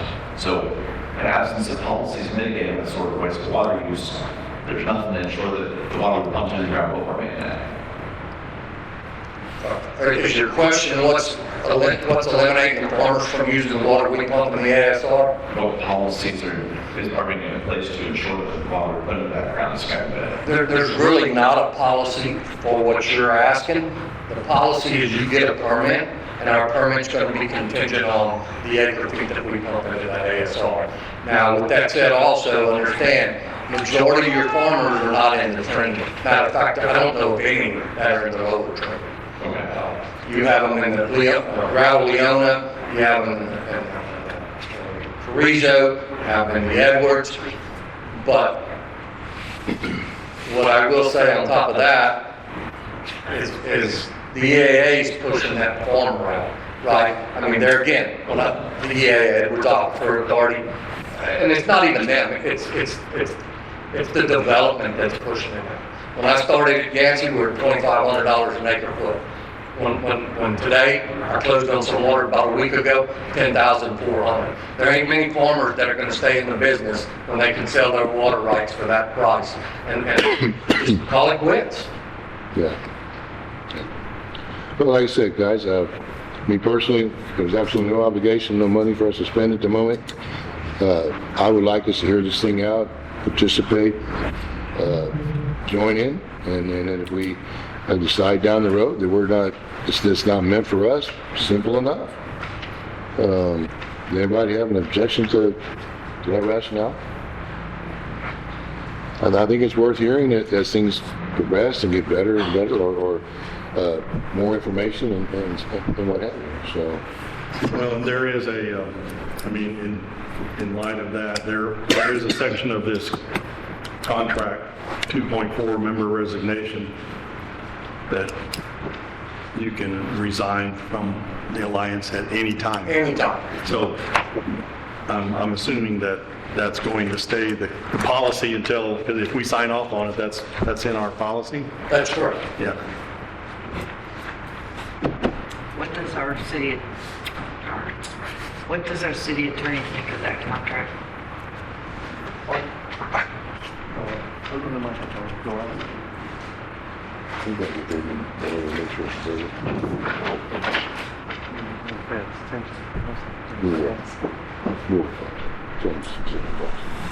part that I like about the contract right now is a section that Jeff read, that we can get out. You know, we just, right now, the county's going to pay for the initial study. Frank's figure. The county's paying for that, that's right. Yeah. And then, depending upon what that study shows, I mean, there may be a lot of people that may want to get out. Very well could be. We're not in serious for a $500 million price tag on the whole project. So right now, the county's going to pay for it. I'd say let's take the free peak, and then if we want to get out, get out. Mayor, one thing I'll add, just so y'all are aware, that I really should have mentioned to start. Texas, the state of Texas authorized $1 billion for water projects starting this coming year. With that $1 billion, $250 million is for rural new water. There's already talk that it's going to go through again for next year. That same amount has not been passed, but we're working with the Texas Water Development Board to get our good share of that $250 million, not only because we're rural water, but because we're small rural water. So we have a lot of things going for us. Pete Floors' assistant's been attending all of our meetings, so you know we're doing our due diligence, trying to get our share to make sure Medina County has adequate water. okay, anything else? When's the feasibility study supposed to be completed? 3/4 this coming month, David, and I think by November 100% complete, if I'm not mistaken. So who's in control of all this? Who's in control of all this? As far as Like board members, who are the board members? there's really no board members yet until The alliance. the alliance is signed. And then Once there's that one alliance is signed, the percentage of the meters per the city is your voting authority on the board. Each one that has joined needs to have a representative at the meetings, and then they will be able to vote for that percentage of your meters that you have. Okay. Yeah, just if somebody needed some water, I mean, who's going to be there unauthorized? Is there going to be a group like this? Yeah, no, it'll be an established board once we get everybody signed. Who's going to sign on sign? Can we require this to be renewed on an annual basis instead of just joining forever? With that now? Can we amend the contract to require that we renew our commitment to it on an annual basis instead of? I think we can do that whenever we want. Yeah, I think that's a mute cause, just because you can resign anytime you want. Yeah. I mean, you could join today and resign tomorrow, and there's no penalties to it. And if we come up and say we want to spend the $250 million, if we got that first grant, and it's going to cost each entity $1,000, they'll want to get out. I mean, there's no repercussion for when you want to get out. Unless that board votes to have repercussion. Unless that board votes to make a repercussion. No, well, I mean, you're gonna be there voting, so you're gonna have a representative there. If they Present. change it, we can put it out then. Yeah, because you're signing a contract, basically. It's like buying a brand new car and getting Sirius radio for 6 months. If you don't like it in 6 months, you're out.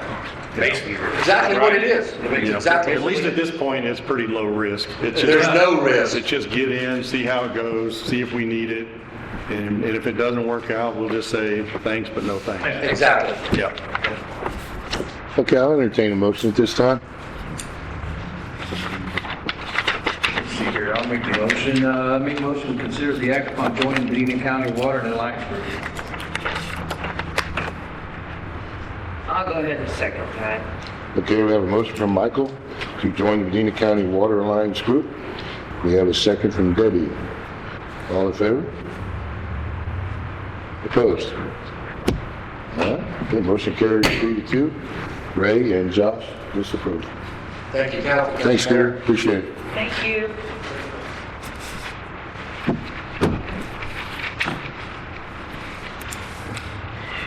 Okay, agenda item number 10, consider and act upon the Devine Chamber of Commerce request for city funds to help underwrite this year's Cactus Festival. Cindy Morales, the president of the chamber, is here. Welcome, Cindy. Thanks for hanging around. Thank you. Good evening, Council. Good evening, Mayor. Is your mic on? Yes, thank you for having me. You got it, okay. I'm coming here before the City Council again to ask for your assistance in being one of our main sponsors for our festival this year, which will be November 2nd. The city was present on our main chamber, the banner at the main stage last year. We only give $5,000. It helped underwrite a lot of our costs for the festival, and we're just asking for y'all's consideration of the same amount. But I wanted to go over a little bit. We do a lot more than the festival. The festival is our one and only fundraiser that we do, but I just wanted to read a little brief synopsis of what we've been working on the last year and a half. The festival is one of the events that gathers our community together to celebrate Devine. We have thousands of people who attend the parade and also the festival throughout the day and the evening. The Chamber has sponsored this for many years. We're a group of business owners, moms, dads, grandmas, aunts and uncles, community members, and we all work together to make this large event happen for our community every year. The day also allows for the participation and fundraising for many of our clubs and nonprofits to give back to our community every year. Some of the examples of that are Devine Garden Club, their main fundraisers here in the community center. They do their plant sale. We do not charge them for that. And they give back and do a beautiful job taking care of our little corners. We also invited the Devine City Council last year that I also serve on. We don't charge them to set up. They are a nonprofit. And they got about 10 donations last year. Some people that are now active in our organization, and then it's another group that's not vetted by the city that helps maintain a larger community. Their Current Events Club has also participated. We do not charge them. They do their main fundraiser that they've done the last couple of years, the Race Across America, which is wonderful for our community and has grown exponentially. We also have the St. Joseph Friends of Columbus. Through St. Joseph's, they do a hamburger stand every year and raise a lot of money, and they give back. I mean, they promote the Santa program here at the PD and donate a lot back to the city. We also have created this year a partnership with the Devine Marketing Association. I believe we have Steve Smith here. I think they've done a wonderful job, and we appreciate them. And having their vendor market every day, that, you know, our goal is to bring people in our community in any way that we can. And they've done a wonderful job, and we decided this year as the chamber is to turn over the booths to the Market Association, and Charlie Reinhardt has done a wonderful job. That's $7,800 of our budget in sales, and we decided this year to let them do that. And they're doing a wonderful job. We want to network with our other groups and organizations in our community that help Devine prosper and bring people into our community. The one thing that we did ask, and they have also worked with us, is first opportunity for all of these booths went to chamber members, Market Association members, and local people. We want to celebrate who we have locally. And I believe, I was talking to Steve before the meeting, and I think we have 80 booths so far, is that correct? 8 vendors, yeah. Which is wonderful. The funding from the city helps the cost of the festival, but it also helps the chamber promote local businesses. One of the main projects we've done the past year are all the banners, the welcome banners. We bought 3 sets of banners. We spent, I believe, a little over $12,000 on those banners, and also just purchased all the new brackets and promoted those to the city. We have the Welcome to Devine, the double horses that are put up for the school. And then we also presented the city with all new Christmas banners last year, and then also our patriotic banners. We also worked the gracious generation of KJ Callum and her daughter Caitlin for over 6 months, and we put together our first ever Devine City map that had a map of all of our business locations. It highlighted all of the city murals, local business murals. We printed over 2,000 of those maps. We also bought brochure stands. Those are at the city. They're at all banks, all the members. We also had 10 members join. We probably have over 1,200 of those maps that are already gone out, and we're going to reprint them again, and we want to continue to have that prospering road. We are also members of Medina. We have had representation on the recent CASA meetings of the city. We give a $500 scholarship each year to a senior that is hopefully a major in business and come back to one. The chamber also takes care of all the planters out here in front of the community center. I don't know if y'all know that. We take care of those. We have a member that volunteers his time to water those, and we replace all of the planters. We have off flags. Unfortunately, several were stolen. We're down to 1. But we're going to be working with the city, and we want to have some permanent flagpoles put up out there. We also have, for many, many years, put up the community Christmas tree. I don't know if y'all realize that, but the chamber has always paid for that. We take care of that, decorate it, and take care of that for our community. Another thing that we're doing is we help fund and support the Devine Historical Committee. I know Nancy Sadoff has worked tirelessly on that effort. She's they raised funds for that beautiful banner. They also have some t-shirts that printed. We have supported them. They're kind of a subsidiary of the chamber, and we are trying to help them grow and prosper and capture some of the history of our community. We have a very active Facebook page. It is voluntarily run by Ms. Courtney Up, who is here this evening. She works tirelessly on that. We share multiple posts daily by chamber members, community groups, Devine ISD, and also the city. We are in the process of rebuilding our website, and we have a volunteer member that's working on that right now. We're also looking forward to, as part of some of the discussions we had at CASA, is working with the city, and we want to host for the city a State of the City evening. We haven't knocked down a date, but we are looking forward to hosting that for the city. Because we want to celebrate all the good things coming, not all the complaints and the bad things. And we do have lots of roads that need to be paved since I was 5 years old when we did. But that's a process. But y'all are doing wonderful things. We've had a lot of wonderful progress in our city, and we want to work with y'all to host something here. We do have a lot of new chamber members, and we're very excited about that. Our chamber membership is doubled. We have a lot of people that will pay that membership fee. We still have about 10 to 15 volunteers, so we're trying to look forward to get them more involved into our programs. I just wanted to give you a little rundown of everything that we do and let you know that it's just not about the festival.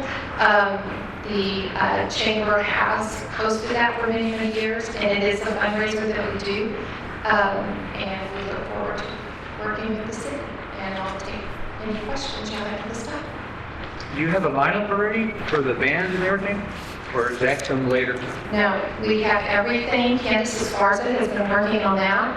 I already have, 15 to 20 people signed up for the parade. I'm very excited. We haven't had it in many years, and I was able to get the Shriner organization. So the Shriners are coming to our community. I already have a car club coming out of San Antonio. Those are people that are coming into our community. They're going to eat here, they're going to shop here, they're going to fill up their cars with gas here, and hopefully find something here to run that's going to bring them back. We are having a theme this year for our parade. First time we've ever had a theme, and it's Divine Pride, because it's actually going to be the week before our Divine Homecoming takeoff. So Lewis Stroud, who I like to call the Dave Walker Divine, is going to be our grand marshal. And we're asking people to enroll for that. But we have the largest parade and have for many, many years in our county. And a lot of people come to that, and we have people from other communities that come. We have groups and organizations that are involved in that, and they bring people into the community.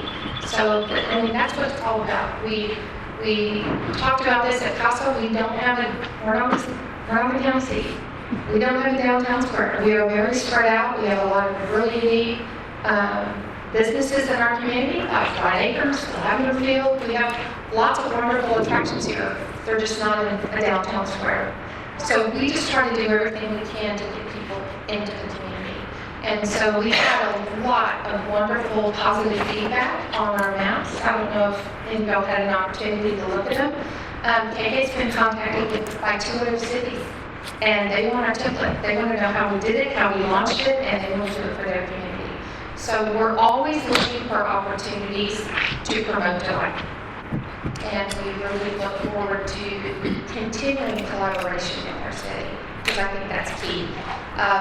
And like I said, another thing that we're really focusing on, and I talked about this in CASA, is we have so many wonderful groups and organizations that give to this community. We're a very big community, and we're part of this group. Our Market Association, our Lions Club, our Cemetery Board. So one thing that we tried to do this year with the Chamber is network.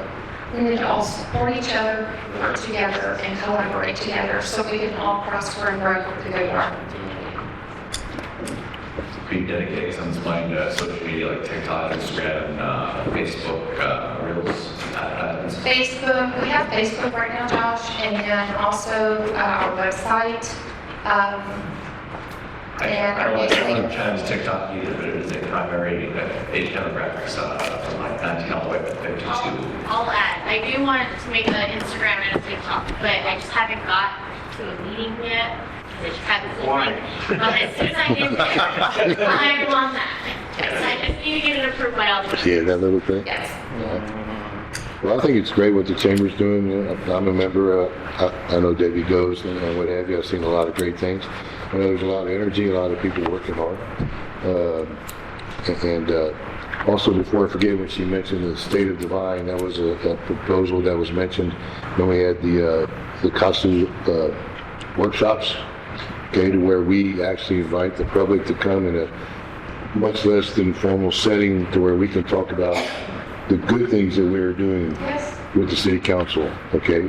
Our city manager, our staff, council, the mayor, and everything, the positive approach, okay? To try and get a lot of that out there, because it's kind of hard, because everybody, as we talked about earlier, they're talking about, they dwell on the negative, they talk about the holes in the streets, but then they forget all the other good things that their taxes are going to.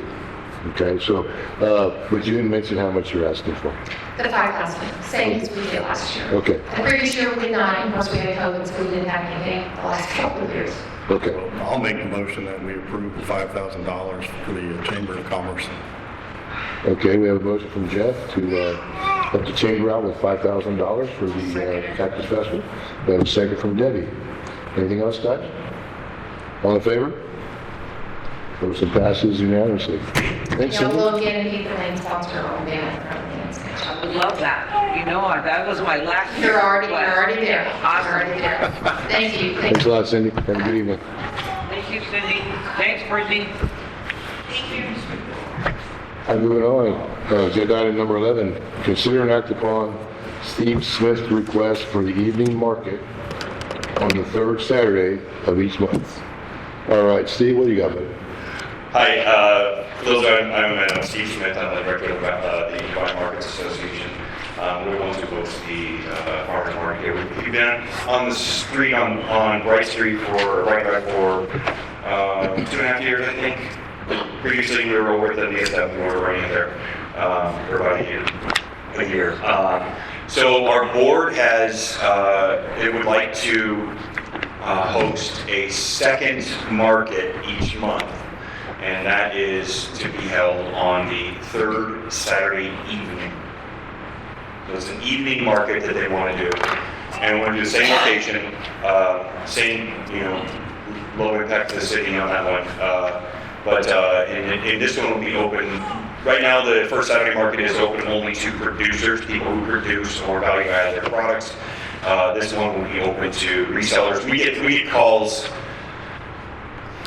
at least 10 per month for folks to come in and do resell. So small crafters or their some boutiques, that type of thing. And these are folks that want to come in and set up a booth for the day and resell products. There's some antiques, there's some other things that might come up on that one. But the Market Association was founded, for the first Saturday market, was founded to promote producers specifically. People who are actually creating and doing products, and then that was part of our charter. This one would allow us to have a venue for resellers as well, but it would be also a lot of our markets. Probably won't see as much food vendors, but it's going to be more of a more festive, carnival-y kind of an atmosphere than what you would see on the first Saturday, where a lot of folks are just going to get their groceries or their normal living products. So the request is, we would like permission from the city to host the third Saturday evening market right up here again on Bright Drive. What would be the hours? What would be the hours? We haven't got the exact hours, but we're looking at like 5 until 8 or 9. It's not going to be that long, but it's an evening market though.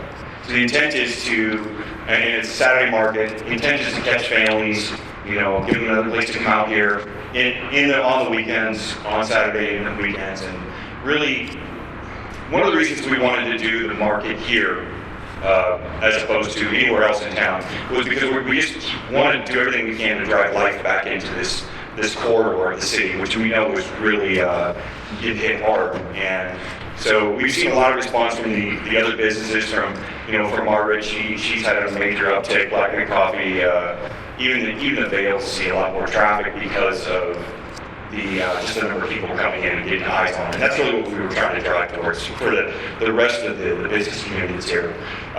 Regarding the evening market, it would hopefully do the same, just to drive that kind of atmosphere. Sure. I was curious because Saturday night, a lot of Saturday nights are a big evening to rent this community center. Sure. And a lot of times, some of the events, depending on what it is, can take up the entire parking lot. Sure. So, will that affect your operation? I don't anticipate that, no. Okay. Because the bank's been fantastic about working with us too. We use their parking lot as well. Okay. We have the rest of the city to park in. Rest of like a college, all the way down Bright Drive. We would like nothing more than to see all those roads filled up with cars, with people coming in and just having a good time in the evenings. Okay. Of course, there's no way that it's always going to be first come, first served, depending on what time the event starts here and then what time the market starts and all that. So, but then, sure. Yeah. I was just curious about Are you suggesting that something like that you would want to see something like that? No, I'm suggesting that I'm just wondering if it would. My question was, and you answered it. It's just that number one, the people coming to your market got to have a place to park, and that's great. Okay.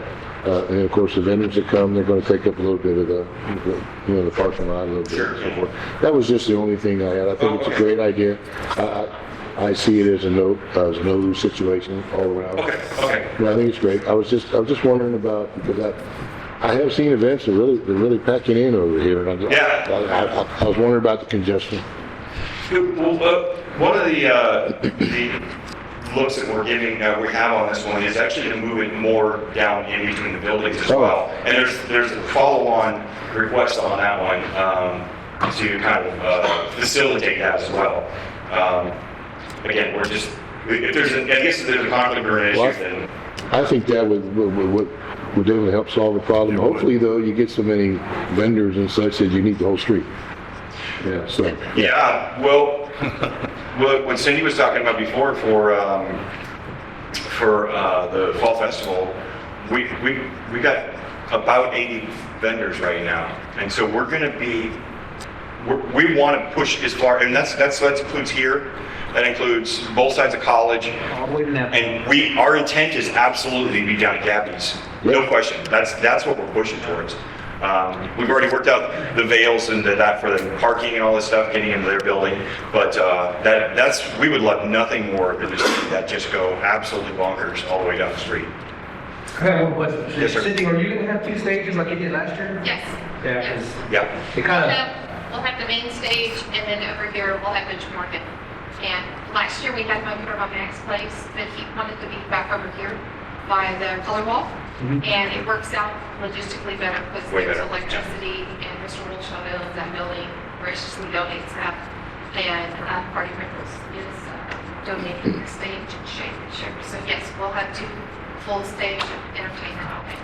to get real congested, and I saw a lot of people over Yeah. there, and they were the DJ and everything else, so it kind of like worked its way out, you know? It's really helped that grow and all of the big people. Yeah, Stephen is more than such a great job. Yeah, and I think even for you, Steve, on Saturdays, Yeah. I mean, you got the Catholic Church, and you got 2 services at 5:30 and at 6:30. Yeah. So maybe you can pull in some of that traffic. Love it. They're going to see you out here, I mean. Well, here's how we want them to see it, is we want to stretch market lights across the road. So I'm talking about the LED bulb lights that you see in cafes and stuff, and people drive in sketchy areas and go, oh, that looks like a nice place to go. Let's go see what's going on there. Anyway, anywhere walks. Yeah.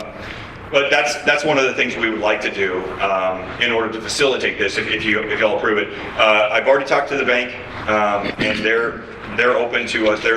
The bank has brackets all along that were previously used for banners, and that we requested the city, we can attach them to the building here and be able to stretch the market lights across to really light the place up. And it would be only during the market time, so we would, a little bit before, a little bit after, we would take them down and put them up each time. That's the intent. It would not be there to stay. It's really just to attract those folks as they're coming in, so they can see, oh, there's something happening. Well, it sounds like a great idea to me. What does that add for, we just need to make sure that, are we good to provide whatever security or whatever? Because since that's a nighttime, is that going to affect staffing? You're not selling any beer. Security. Yeah, I think it'd be fine. I mean, they don't do that during the daytime. Just ask the question. No, I mean. Yeah. You'd be looking at crowd control and traffic control for law enforcement to make sure that free flow of traffic, congestion, make sure fire emergency apparatus can get through, as well as lighting. We're planning to have some stanchions or some temporary lighting out there after dark. It's going to be 5 to 8 or whatever. Right now we put out barricades for the first Saturday market.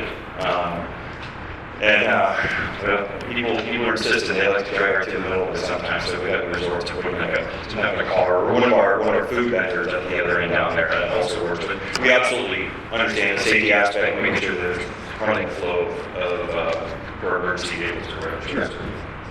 I don't think our fire department's had a problem with the Saturday markets, have they? I didn't think so.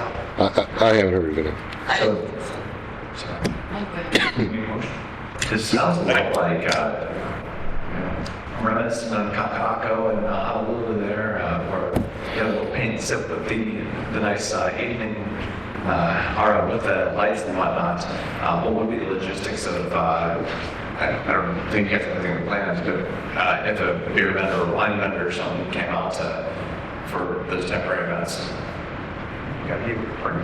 We approved it for Saturdays.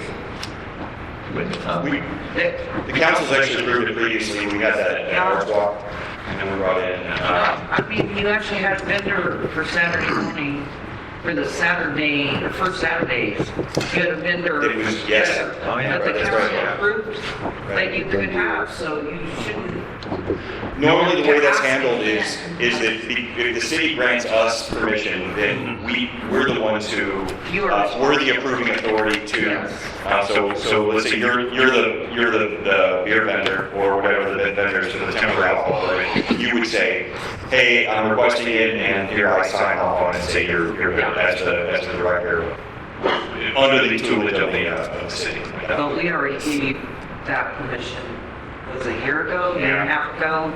It might have been 2 years. It was actually a while ago since we had that. So, just to be clear, what we're asking for is, number one, is the permission to do that as a regularly scheduled event. It's every third Saturday. If we set an evening, and the time again, I'm sorry, we don't have the exact time, but we're looking at that evening period. And if you need me to come back to you, I'm glad to and provide more information. I got to get with the board and see what they really details on this. So that's number one. The second one is to facilitate us putting the lights across here that we are able to attach it to the building, and which the building is currently, there's nothing on this building that we can attach to. We can attach to the bank, no problem, they've given us permission, but it would be, we have to facilitate that.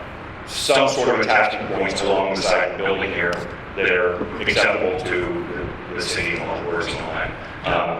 And the third request in order to make this all happen would be, we'd like to use this during the fall festival as well.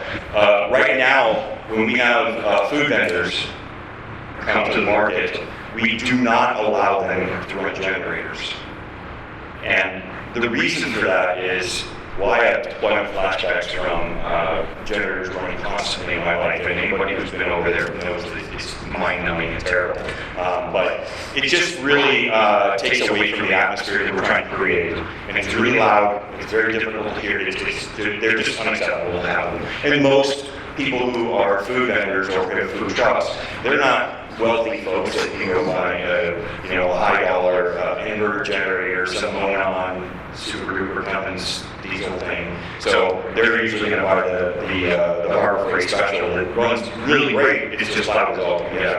To that end, we worked with the city when we first started the market to install 3 50 amp NEM 14 drops on that power pole we have over there. That we manage that one, and it's just right now we're getting to that point where it's getting too big. There's currently 2 additional spaces that we would like to put 2 more. There are empty spaces on the box. Some stuff have to be shoveled around, but there's 2 empty spaces on the box that we would like to install 2 more of those 50 amp drops so we can facilitate the food trucks. We would pay for that. We're allowed to pay for that. We would like to pay for that. But it's just the permission because it's the city's box. Okay, I'll accept the motion this time. I'll make a motion for Steve Smith's request on the evening market on the 3rd Saturday of each month. Considering there's any alcohol going to be sold, they get a permit. Any wine being sold, they need to get a permit. Well, that goes without saying. Yeah. So stick to the main motion. Everything else will have to be permitted in accordance with our ordinances and such and so forth. So, will that approve the lighting and the extra power that he's asking for? well, I would imagine that would be subject to inspection by code compliance. So I think last time somebody did it that was not necessarily the greatest graces of the city, but he did a fine job. I mean, but he was just having a certified electrician come in. But let me double check that you might. Okay, so you're basically in favor of no alcohol being sold? No. I've already given them permission though to have it. No, that was on the Saturday market during the That day. was It's not in the on evening. Saturday day. Okay, all right. Saturday.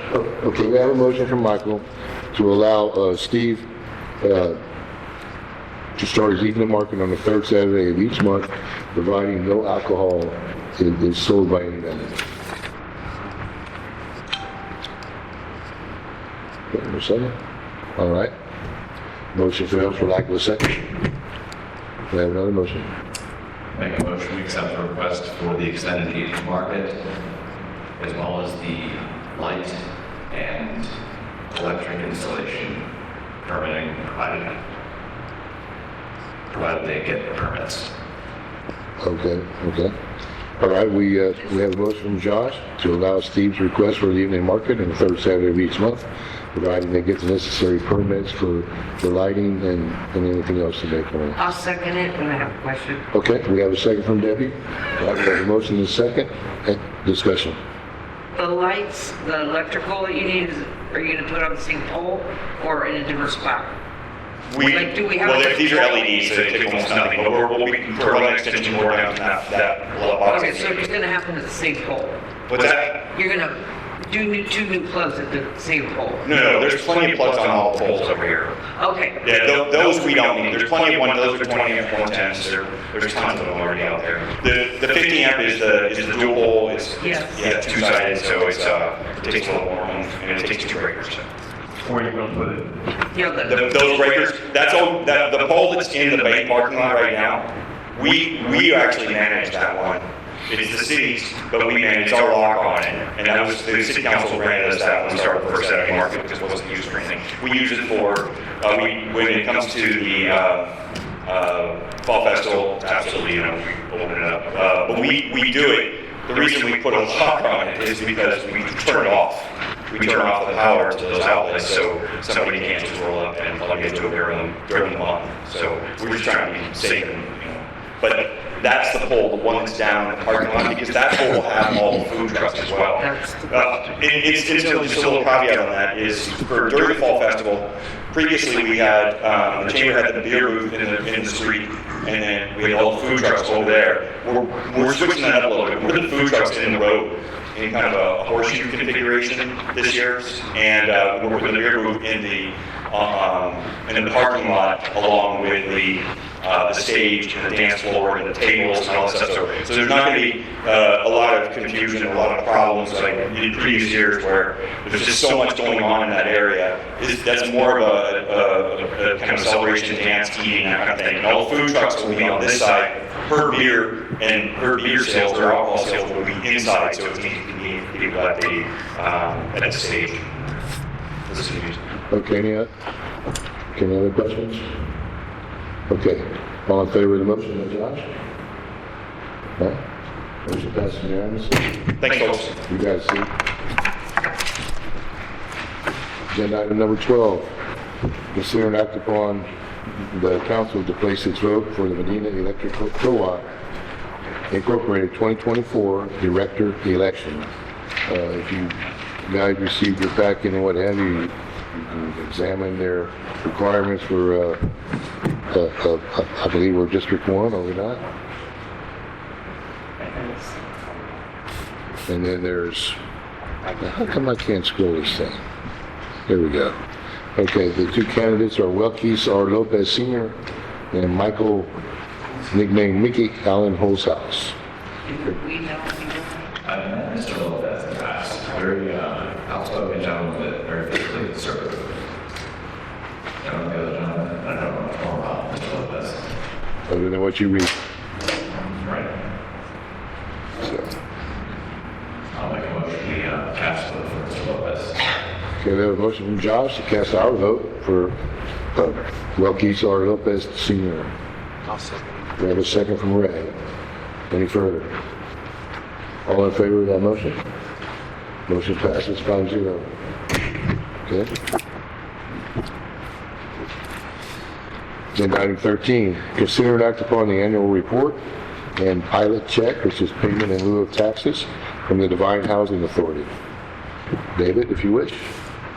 Yes, as I know, annual report is required by the Devine Housing Authority, as you're aware.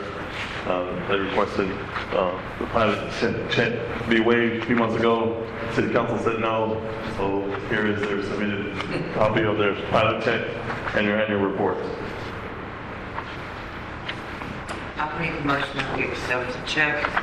Authority. Okay, we have a motion from Debbie to accept the pilot check from the Housing Authority in the amount of $4,880. Second. Second from Josh. All in favor? Motion passes 5-0. Carol, you got money for Straight to the chamber. There you go. They only can take, you can only give hot. You're right. That's hotel motel tax money that can't be spent on anything else. It's the same thing. Okay, We're keeping up game. all right, guys. Agenda item number 14, consider and act upon the reappointments of board members for the Devine Housing Authority. Do we have an attachment for that? I don't recall reading it. Oh, here it is. I got it. Okay, it's a little out of order. Okay. All right. The current board members are Mary Ewell, Lauren Pettis, and Denise Morales. And Dora did contact the Housing Authority, and each member does still have a desire to serve on this board if they're reappointed. Say nobody else is interested in serving? Not that we were made aware of. Gotcha. All right, good to hear. Make a motion to accept. Okay. Second. All right, we have a motion from Josh to accept the reappointments of each member, Mary Ewell, Lauren Paris, and Denise Morales. We have a second from Jeff. All in favor? Motion passes 5-0. Agenda item 15, consider and act upon the council to approve the 2025 Routine Airport Maintenance Program, also referred to as RAMP, grant. $100,000 with a 90% to 10% city match. So the city would have to come up $10,000 to accept this grant.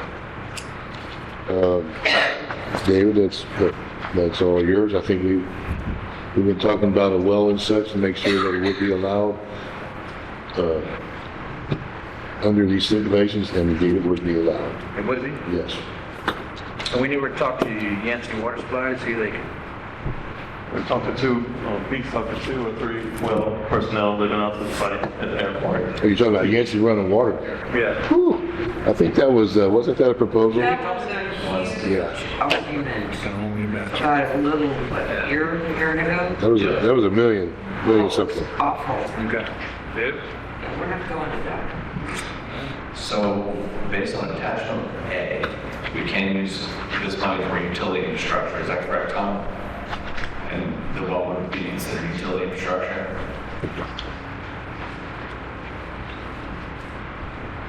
Yeah, page 11, Josh. Yes. General maintenance, says the responsibility thing, everything they got listed there. I can't hear you. Everything they have, I'm sorry. Because we can use money for everything that they have listed. Okay, I just want to be extra short. That's actually a lot of stuff.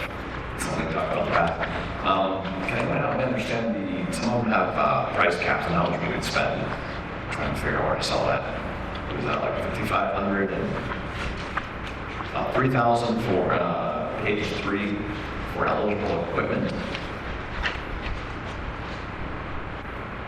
Where's that one here? Okay.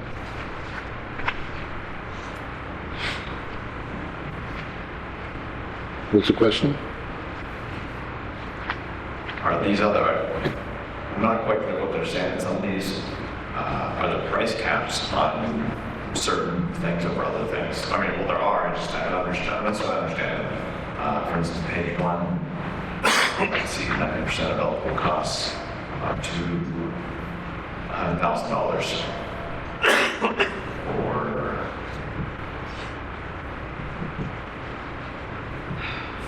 for eligible, page 3, for eligible equipment, the state will reimburse 90% of the cost and install a lot to exceed $3,000. Or not, section 2, 1 year prior to a master plan, or a layout plan update, Texas will reimburse, and that all goes up to $5,400. Yeah, they put limitations on it, which is, what can you say? I just saw a few of those, and I was not sure if there were going to be other price caps. I just wasn't quite understanding it. Yeah. Well, I wonder what eligible equipment would be where they cap it at $3,000 their share. That's not very I much. think it's the next section, 4A, the equipment tells you what it is. Well, it's saying that it must have that. So okay. See, for example, okay, identification of pavement utilization by airplane design group for the entire airport. Okay, that's the design. Okay. So I guess that's a different kind of equipment, obviously, than, okay. I'm not extremely well versed in the equipment they're talking about, but apparently it must Must not be super expensive. So the well that we've been discussing about putting in and all that entails is, we can use the ramp grant for. Yes, ma'am. And I believe that didn't have a limitation, did it? No, what else on here? It says utility infrastructure. Right. I don't see any designated amounts. It falls into infrastructure. Correct. Yes, ma'am. Okay, just wanted to make sure. About the time you think it does, somebody can say, oh, no. I just want to make sure. I know we're going to do the well anyway, but it would be great if we used the ramp money. Yes, ma'am. And we can. Take a lot less budget. That would be the thing to do. More park and rec? I agree. That's definitely a good thing. Excuse All me. right, I'll make a motion to accept. You're saying exactly. Grant. Oh, I'll second that. All that question that last year, we did the due diligence, see if we could sell it. Can't be a sticky month forever. Second it with Josh. Okay, we have a motion from Josh to accept the ramp grant with the 90-10 match. We have a second from Debbie. All in favor? Motion carries. If there was an option to take a 5-0. match to it, I would vote for that. Okay, agenda item number 16, review the 2023 Medina Central Appraisal District audit. As if we can do anything I about was it. going to say, we can either accept it or accept it. Yeah. Okay, Dave, what do you have to say, buddy, on this? I have to say, sir, this is Medina Central Appraisal District audit. Compiled, as you see, by the Appraisal District. Janet Dixon wasn't available tonight to answer your questions, but she said if we call her or send her information, she'll be glad to answer any questions that we have. Well, basically, they didn't find anything out of sorts. We didn't find I any, mean, it's, Well, they passed. yeah, they passed it. Or it's acceptable, they didn't find any, Right. major discrepancies. Well, each year they find something, but I think they go looking for things sometimes. yeah. But I'm just gonna say, let's accept it. I'll make a motion to accept it. Okay, we have a motion from Debbie to accept the 2023 Medina Central Appraisal District audit. We have a second from Jeff. Anything further? No. Okay. All in favor? Motion passes 5-0. Agenda item 17, consider and act upon retaining the law firm of Herrera Law and Associates, PLLC, to represent the city's interest in the current West Texas Gas LLC rate increase case. So if you remember correctly, we pretty much voted not to accept the rate increase, and now it's getting to the next level to where they're going to have a lot of deliberation, and I'll come to it. Tom, you want to speak about it? Yes, Mayor. Mayor, you mentioned, I think it was last meeting, this is a very similar situation with AED. Right. Asked for a rate increase. And we hire Florida Gospel, which is another utility firm in Austin, and they specialize in electric rates. And Herrera specializes in gas. So we need somebody to represent us in this rate increase case. And it's my recommendation to the council to hire this firm to represent us. Again, this is similar to the AEP. West Texas Gas will actually pay the attorney's fees and recoup their costs for the customers. So it's not going to be any money out of our pocket. Make a motion to accept the recommendation. Okay. Second it. All right, I have a motion from Josh to retain the law firm of Herrera Law and Associates to represent the city's interest in the current West Texas Gas rate increase case. Debbie seconded the motion. All in favor? Motion passes 5-0. Agenda item 18, I think we'll need David back on this. I'll go ahead and read the motion. Consider and act upon certificate of final acceptance for work performed by Cromex Construction Company, Incorporated, on the Water Distribution System Improvement Phase 1, Part 2, otherwise known as our asbestos line replacement. Okay? So my question on that, David, was number one, it mentioned about agreeing on the price and so on and so on. So if I remember right, Cromex wanted to charge us a bunch of other stuff for the inventory that was not on the site and all this other stuff to the tune of $70,000 or $80,000. So was that, okay, JR, was that taken care of? Because we all agreed we were going to pay it. So they've agreed to that, to not pursue that. Correct, everything has been agreed to. Okay. We did a final change order which had a recap of the whole project. The recap includes anything, all the work that they did and the work that wasn't completed. So that way we know where the project stands. Have they been paid for everything they've done? No, they haven't. Okay. What's about, Right now, the balance is.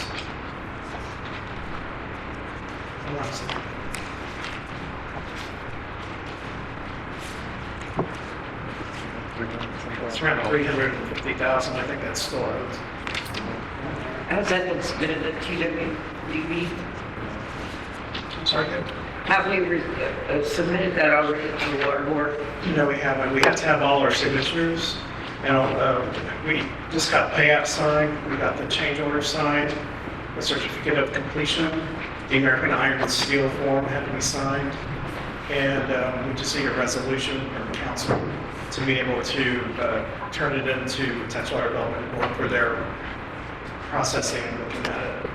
and then they'll give the final stamp of And approval. they will decide. Okay, so are we happy, for example, everything on our end, they performed the work that we're going to pay this money for? I mean, we substantiated all that, there's no loose ends? There are no loose ends. Okay. We had to come to a point in this project where they could not complete everything that we had planned to do because we ran out of materials and supplies. Or lately? Well, yes, and so they came to, we had to make a decision on whether they were going to go out and buy these materials and supplies. Right. And the cost to install them, plus the come back out here and remobilize. And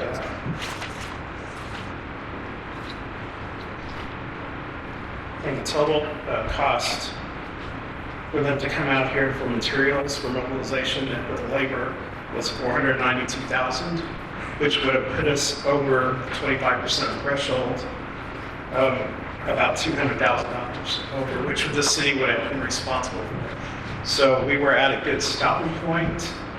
And when the Texas Water Development Board representative was here last week, we went over everything and he agreed on everything. And he drove around and looked and took pictures. And so he's just waiting for us to finalize the paperwork to submit. So we're done with Cromex, we're done with all that, and then it's time to move on. The work the money we're paying them is definitely for the work they've done, nothing more, correct? Yes. Okay. Pete, did you need to comment on anything? No, sir. Okay. Yeah, no, there was some additional cost here. I believe they removed. And this is, Yeah. they removed that. Yeah, that was a fun powwow we had with them a few months ago. Right. Okay, so I'm glad we did that down. Okay, and then we just need to have a resolution to turn it over to the water board. Yes, sir. Okay. That this will be the completion, that they're done. Yeah, that they're done. Yes. So then we have to start over again for the rest. Yes, we'll have to work with Langford to find out what's left in the Texas Water Development Board project. I think we had originally, was it $9 million something?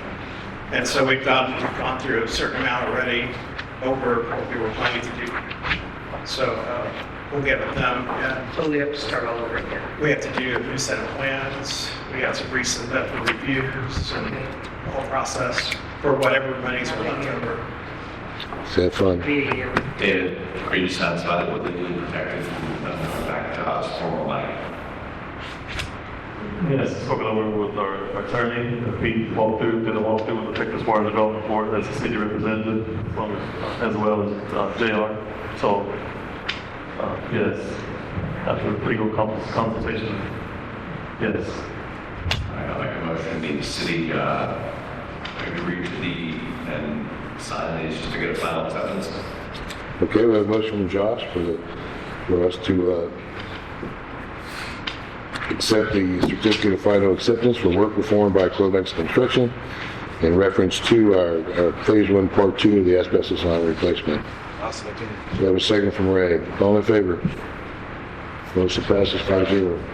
Thank you, Gerald. Thank you. Okay, agenda item number 19, annual acknowledgement of conflict of interest and code of conduct. David, what do you need here, buddy? Need every council person to read this code of conduct, acknowledge that they understand it, it's the requirement of the city to record this through our city secretary's office. Annual confirmation that you understand the rules and regulations, do's and don'ts of the conflict of interest policy for the city. Do we have sign-off sheets here tonight that we can go ahead and sign? Each. Yeah, they're in. Well, I mean, I don't have anything on. You mean a hard copy? Yeah, do we need to sign individual sheets or do we just? Okay, so actually, there's multiple sheets to sign here. You don't have any, you have any extra hard copies, Dora?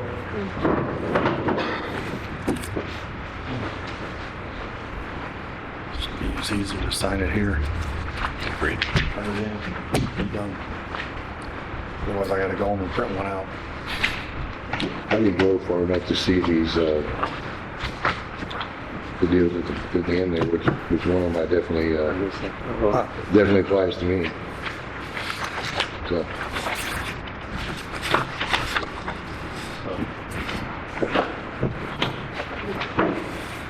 This one?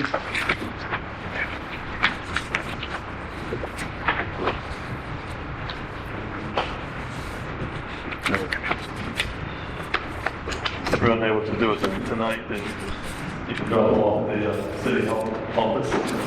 By Friday, that would be great. We can acknowledge it and turn it in later. Right. You have some? There you go. That takes 6 seconds. Pass it down. That there's. Oh, they're done already? Okay. Did we? I printed mine out. All right. My inkjet is so Because slow. I'll forget. If you say bring it in on Friday I will forget. So I thought I'd just put it tonight. Might as well do it now. I read it. While you're doing it, Mr. Enter, could you go in front, please?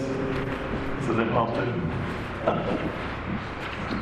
This is one of our newest patrolmen, City of Devine, Mr. Edgar Villarreal.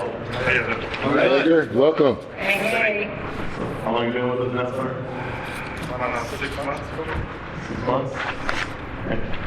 So if you see Edgar on the street, new face, he's keeping the City of Devine safe. All right. What's your background? What's your previous city? And how long have you been on for? I was in Gabriel for 7, Sonora, a year, 10 areas, and then I came here.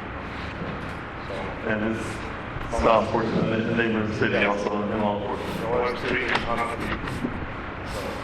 So, we've been traveling from the real all this time, but they find out from here, sitting here. That's got to be a relief. Yeah. Say that we can. Thank you. You've been doing a great job while he's here, but on the street, a lot of tickets for arrests and keeping the bond safe. So I'm glad that he's on board. He doesn't know me yet, so it's good.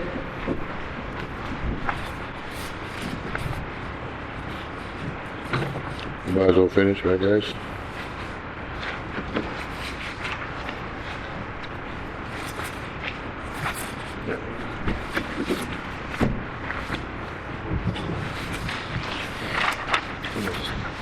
those two forms.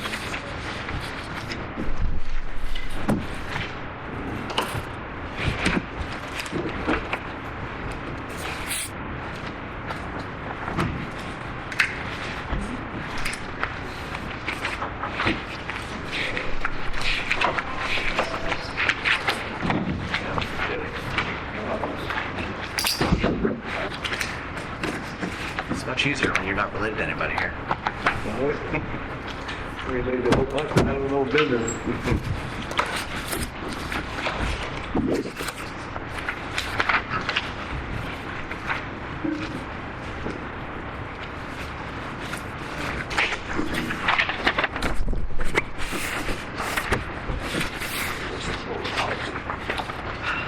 Okay.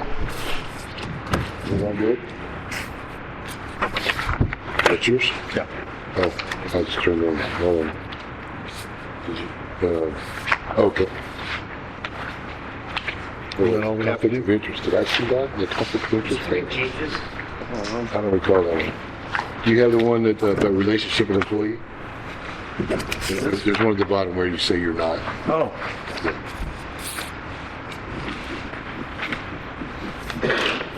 I think I missed this page. Maybe not. Oh, no, I got it. Yeah.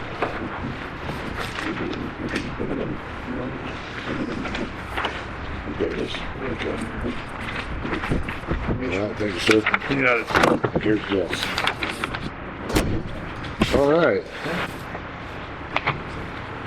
Do we need a motion on that? Or a group motion, Tom? No. No? Just need us to sign off. We don't need a motion on that. Yeah, so agenda item 19 says annual acknowledgement of conflict of interest. Just need to sign the form. Okay. All right, since everybody on council has turned in their conflict of interest pages, that concludes that agenda item. No motion is needed. Do we have any informational items? This will be the last agenda item. We will not go in executive session because the company was supposed to present asked to change the date. So they're not here. Cool. Anything informational from anyone? All I have to offer is spoke with Danny again today. His equipment is still sitting over there at John Deere in Castroville, and he's working on it. He says as soon as they fix that rear end and all that, he is ready to go. The equipment isn't finished being fixed yet.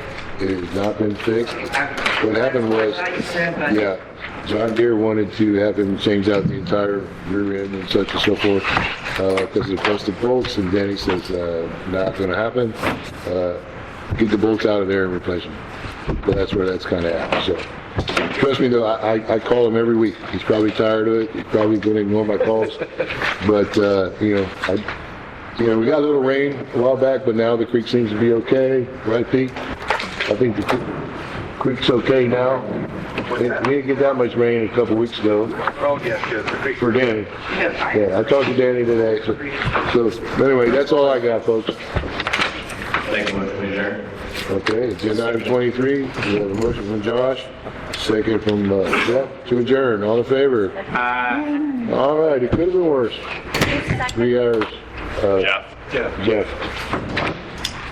All right, guys, good work. Next week we will do the approve the final budget and proceed accordingly. Anything else for next week? That should be at the end to the long string of